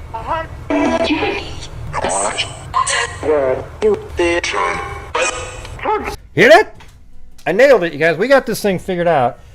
But here's what we're gonna do. I think people now. You heard discounts, huh? Is that a callback from last night? What we got to do is a contest where I put the audio file of this sound, and then you have to record yourself on a micro. You send me an MP3 file that has you pretending to do all the different sounds in there. You know, and whoever does the best one, I'll send a hoodie to. But I have to have it like 10 people in the contest. Okay. I bet you probably wouldn't do it. Would anybody do it for that? An MP3 of what, Richard? I don't get emails from you. I don't know who you are. You know. You heard go shopping? Okay. I wouldn't be able to do it without laughing. Yep, there you go.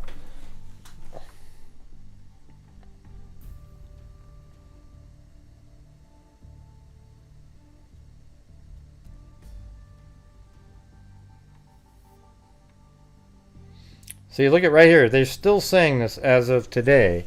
At this time, in the investigation, detectives do not believe the following are involved in the crime. The 2 surviving roommates. The male in the grub truck surveillance video. I absolutely don't see anything nefarious about that guy. Especially seeing that footage walking up to it really helped him out dramatically. Private party driver, so the people who drove Kaylee and Madison home. The male that Kaylee and Madison called numerous times during the early morning hours of November 13th. That is Jack, the ex-boyfriend. And then it said any individuals at their residence when 911 call or the individuals on the lease who moved out of the residence before the school year started and was not present at the time of the incident. So they don't think it's any of these people. So at that point, it's somebody else, like a stalker, some other guy. You know, maybe it was somebody that, you know, Kaylee sort of gave some hints like, yeah, that'd be cool. And that person, but she wasn't really serious or something. And then came back, and this guy just turned into a nut job. Something like that.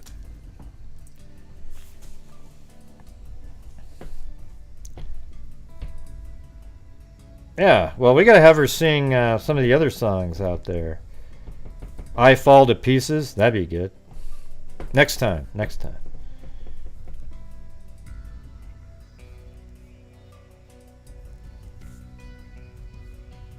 Who else sang I Fall to Pieces? It was Murray. What was her name? Anne. I can't remember her name. Something Murray. She was pretty good. I had to excuse myself laughing. Yeah. Could have just been that weird guy at the back of the classroom in one of her classes. Yeah, could have been. But somebody maybe that was obsessed and thought, you should like me. Like Elliot Rodger is like the guy that, right at the beginning of this case, it seemed like an Elliot Rodger type person. You know, a guy that thought, man, why do you like all these other dorks? I look better than them, you know, and he thinks that like they should like him. But he doesn't understand why they don't. I was going to say Anne Murray, but then I thought, is Anne Murray, was I thinking of a basketball player? No, that was somebody else.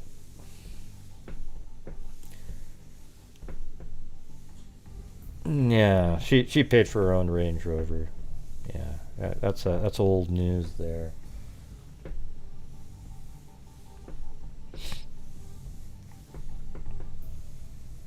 Yeah, I read the manifesto. Be cool to go over that again. It was really weird. But I watched all the videos too that he put out there. I think I have them somewhere in a folder. You know, that'd be interesting to look. Let me see if I can find those. That was from years ago, though. That was like Elliot Rodger, right? I don't think I was doing shows back then. That was a long time ago.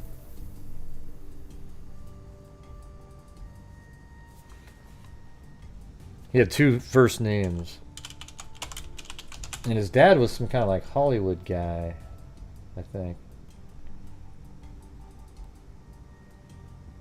Oh, there, God, really? I spelled his, you know what's funny is I spelled his name wrong, but I actually found the freaking, wow. I can't believe I have this folder. This is nuts. I spelled his name wrong, though. That's a hilarious part. I spelled it R-O-G-E-R, and then me misspelling it, I found it. My folder. Shit, I should probably, let me go to the right. Hold on. I'll play one of these for you. It's crazy.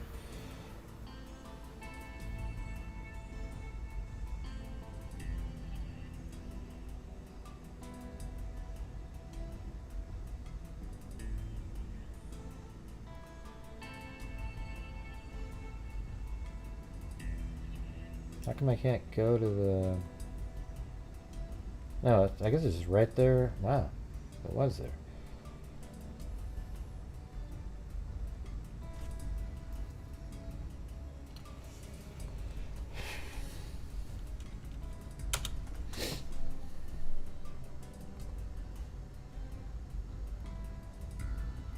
So it's supposed to be R-O-D-G-E-R. Okay.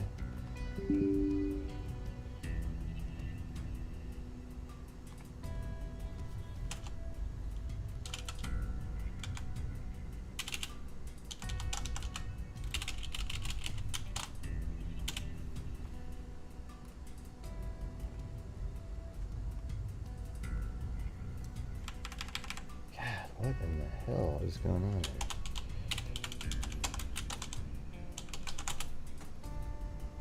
There. Alright, I'm going to play one of these. And you can see what we're talking about here. Look at this weirdo.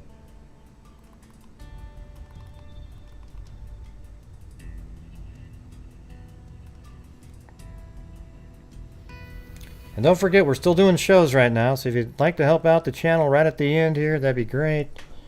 What?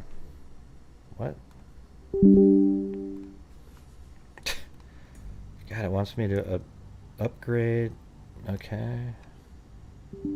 Ah, jeez. Click to abort installation. We have to shut it down. Okay.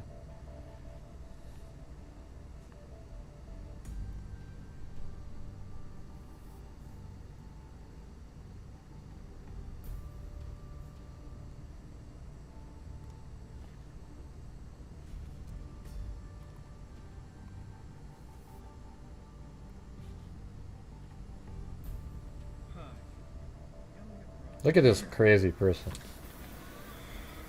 Elliot Rodger here. Well, this is my last video. It all has to come to this. Tomorrow is the day of retribution. The day in which I will have my revenge against humanity.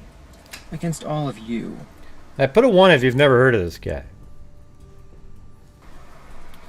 For the last 8 years of my life, ever since I've hit puberty, I've been forced to endure an existence of loneliness, rejection, and unfulfilled desires. See, this is what you picture here. Girls have never been attracted to me. Girls gave their affection and sex and love to other men, but never to me. I'm 22 years old, and I'm still a virgin. I've never even kissed a girl. I've been through college for 2.5 years. More than that, actually. and I'm still a virgin. It has been very torturous. College is the time when everyone experiences those Isn't this things weird such how as sex, you could almost fun, picture this guy being the and person, pleasure. right? College, right? In 22 those years years, I've old. had to rot in loneliness. It's not fair. You girls have never been attracted to me. I don't know why you girls aren't attracted to me, but I will punish you all for it. It's an injustice, a crime.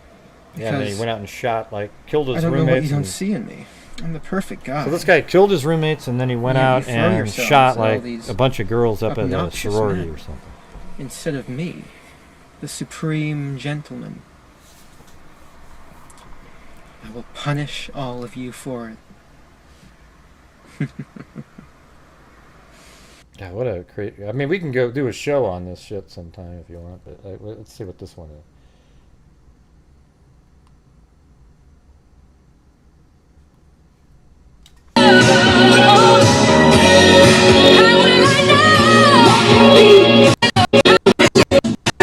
Yeah, I don't want to get that music on there.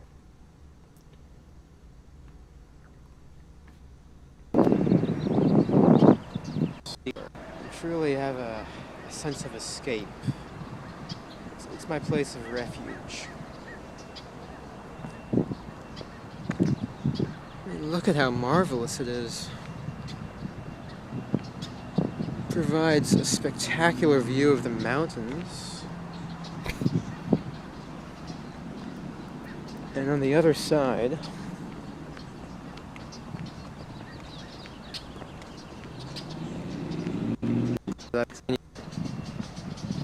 Yeah, so I have all these videos I downloaded at the time.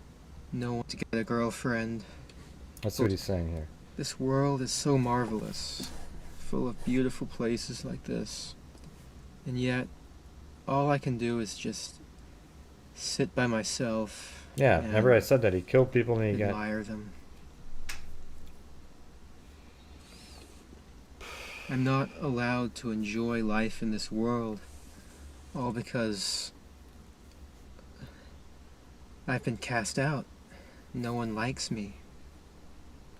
No one accepts me. All my life I've been struggling to fit in with the popular kids. I've been struggling to get a girlfriend. No one. Hey, thanks, Baz B, No one for has the ever PayPal. accepted me. It's so sad. I can't enjoy life in this world anymore. Every time I go out, I always have to see these young couples, and I get jealous of them. They remind me of exactly what I'm missing out in life.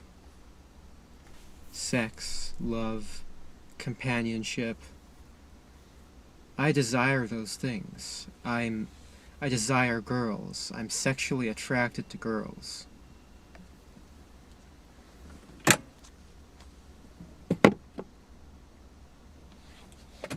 But girls are not sexually attracted to me. You knew that was coming. It was weird. There's a major problem with that. A major problem. That's a problem that I intend to rectify. I, in all my magnificence and power, I will not let this fly. Isn't this guy creepy? Yeah. Pretty creepy dude, man. I've got like 10 videos that he made back then in a folder. I don't know if one of these days we could go over that case again. I actually have the manifesto right here. I just realized that I have that too. Look, boom, look at this thing. It's long.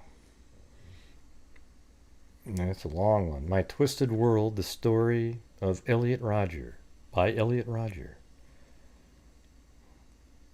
I mean, this thing is 141 pages. I don't even know if I could go over this whole thing. It's like a novel, you know? Yeah. But, you know, maybe it's somebody like that. Some just creepy weirdo that's hanging out around the house or something. But anyways, you guys, I'm going to get out of here.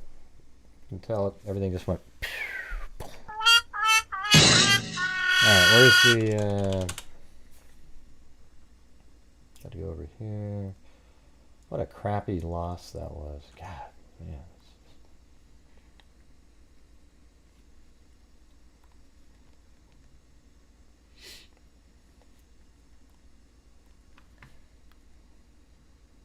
Don't forget the subscribe button on the way out the door, though, right? And the notification bell and the like button. That'd be awesome. So thank you to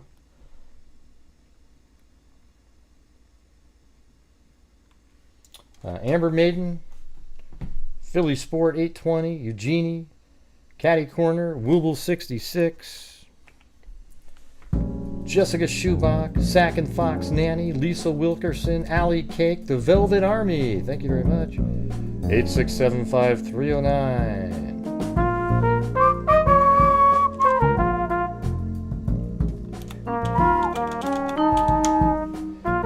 And let's see.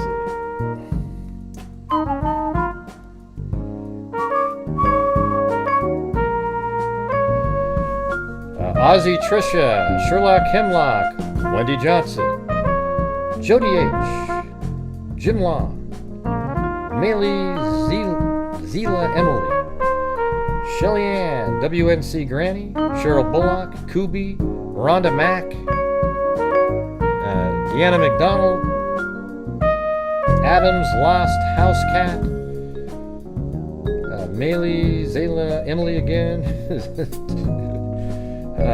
Garden Girl 9, Rebecca N, Rhonda Mack, Corral, Millie Zila Emily again. I think I'm saying that right. Marilyn Riley, Doohickey, Philly Sport 820, Order in the Court, Billy Giuliani, Scooter Larson, Christy Quasi, 8675309, Miranda Lee, Wendy Johnson, Doohickey, Moofies, Chris 22, Christy Quasi, Cairo, Halfway House Money, J.D. White, Susanna Nick Golapadre, Rebecca N, Glenjamin, Order in the Court, Loretta Reyes, Karen Andrews, Cairo, Philly Sport 820, Linda Howell, as in Linda Molded Howe of the Cattle Mutilations and Crop Circles, John Miller, not John D. Miller, True Crime Nut, Mama 457 Rose, Noreen Gardner, John Miller again, Barbara Mooney, Papa Q, Missing Persons Cases with, Maylee doesn't have any more writing after that. Maylee Zila Emily, Mama 457 Rose, 8675309, SV Kathy, Noreen Gardner, Dreaming of Blue Skies and something. And Soybean. There you go. Thank you very much. And we on PayPal we had Marine Co, Baz B, and Pauline Blair. So thank you very much.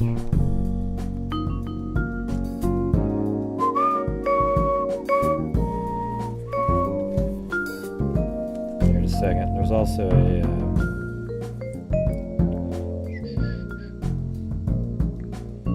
and Trish Atwell also. So thank you guys very much. Appreciate it. So we're just gonna do a tonight another Wow Just Wow mug. All right, at least it's something.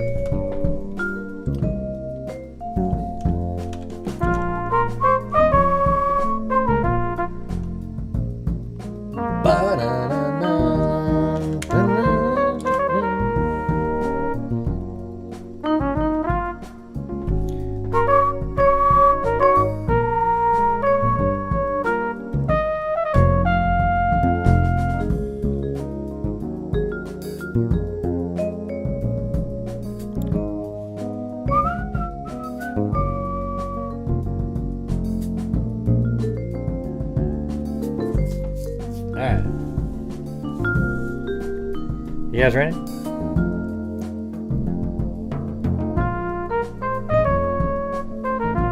Here we go, here we go.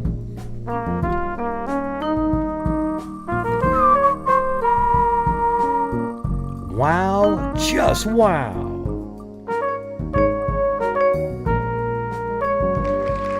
Rondematic. There you go, there you go. Thank you very much. Very cool, very cool. All right, so we were giving away those really good ones, and now we're slowing back down again. Getting near the end of the month, Christmas time coming up. Makes sense. Oh yeah, yeah. I want to hear our Patsy Cline sing "I Fall to Pieces." Okay. All right, Patsy Cline. All right. Next time you sing that one. All right. Please. All right, guys. Well, thank you very much for being here tonight. Really appreciate it. Thanks for the support on the channel. If you wonder why, I mean, that's part of what I do on here now. Is unfortunately I have to do sales pitches and whatnot, because it does help my channel out, but it also that's why we're at a record number this year. So for anybody that's new here and you don't know what goes on, since January 2020, from the income from the channel, literally from the income, I try to donate over 50% of the net revenue from YouTube. We've donated $119,000 I have from the channel because of you guys. I mean, you guys are what allow me to be able to do that through the channel. $119,000 since January 2020. Now, go out there and try to find another YouTube channel that's even close to that. Just any. All right? And they'll say, oh, we do. Well, they do fundraisers, but it doesn't affect them. You see what I'm saying? So here's the thing. And then last year we did 42,000, and the year before 22,000. So it went 22, 42, and we're already at 54,750 this year alone. And this isn't like the greatest economy in the world, but we're still doing well. So it's pretty sweet, pretty sweet, you guys. So thank you. You guys are freaking awesome. All right. So we'll see you guys tomorrow. And as I always say, everybody, until next time, be safe out there. At a 1 and a 2 and a 3. And I'm glad I was able to make some people laugh. And thank you, Patsy Cline, for coming on and singing the song. Very cool, very cool. Oh, it's going to be your next one. Oh, man, it's going to be awesome. We're going to have the greatest hits. Yeah, very cool, very cool. And anyways, thanks everybody for being here. And, if you'd like to join the channel, that'd be great. That also helps out. But we've got a lot of stuff we're doing. The DNA fund is probably our biggest thing. We have, this year so far, $23,000 into the DNA fund. And that's for identifying Jane and John Doe, either crime victims or just individuals out in the world that haven't been identified. And we'd like to get their name back, or to identify a victim of a crime or even a criminal in one of the cases we're doing. So we're actually a channel making a difference, not just sort of lip service about, oh man, I'm covering a case, so I'm making a huge difference. Yeah, I mean, covering cases makes a big difference, but I mean, it helps, especially cold cases that nobody talks about. Current cases that are in the news, it's more, I look at it more like it's just more entertaining to people. It's interesting. Like, oh yeah, it's interesting. But it's hard to actually make a difference in a case like the Idaho 4 murder case, other than give some clarity and try to keep people from jumping off the deep end of crazy lunatic rabbit holes, things like that. That's kind of what I like to try to do. But we actually have tangible differences that we made. And if you'd like, you should go out and look up the name Daniel Armentrout on the New York Post, and go back and watch some of our videos on here, and you'll see that we paid for the entire thing, identifying a 1961 John Doe hitchhiker that the town treated as if they were that he was their own child. And then after all those years, through Identifiers International, they're the ones that did the genealogy, but we paid for the entire thing. So that was kind of our signature moment, but we've got 5 more in the works currently. All right? So thank you all for making that happen. And we'll see you guys tomorrow. And as I always say again, until next time, be safe out there. Yeah. This true crime Thanks, play for quite a Greg. while now. Hey, no problem, Mary. And during this whole time, I have not seen one person that is a And thanks, freaks. crime dissector, plug rejector. I'm a certified human lie detector. Gonna get ya on a stretcher If you try and play me like a little projector, the crime sector is my nectar. Professor Gray is gonna give another lecture. Crime collector, freak connector, And I'm always gonna be a protector, flector, interceptor, and I'm evil than a spectre. with a vector on his pector. With all respect, ya. Just remember, I've a temple fucking check ya. I have no agenda. I'm a pretender, and I'll serve it to you straight without a blender. And in the end, I'm gonna send ya on a Good eye, mission Mike. to the true offender. Good eye, Mike from Australia. Yeah, so I live in Melbourne. All right, everybody. You live in Melbourne? What's Melbourne? You mean Melbourne? No, I said Melbourne. Well, that's not the way you say it. Good eye, Mike. I got 89,000. That's me on your score, mate. Nah, it's not really that good, Mary Lou. You sound more like Cockney English. Okay, so anyways, we'll see you guys later. Thank you for being here. Hit that like button, share, subscribe on the way out. Thank you very much. And be safe out there. Good night, everybody. Yay! Wow, that was like really, yeah, just waiting. Everybody's waiting in anticipation for the G. Gosh, Greg, you're pretty mean. All right, see you guys later.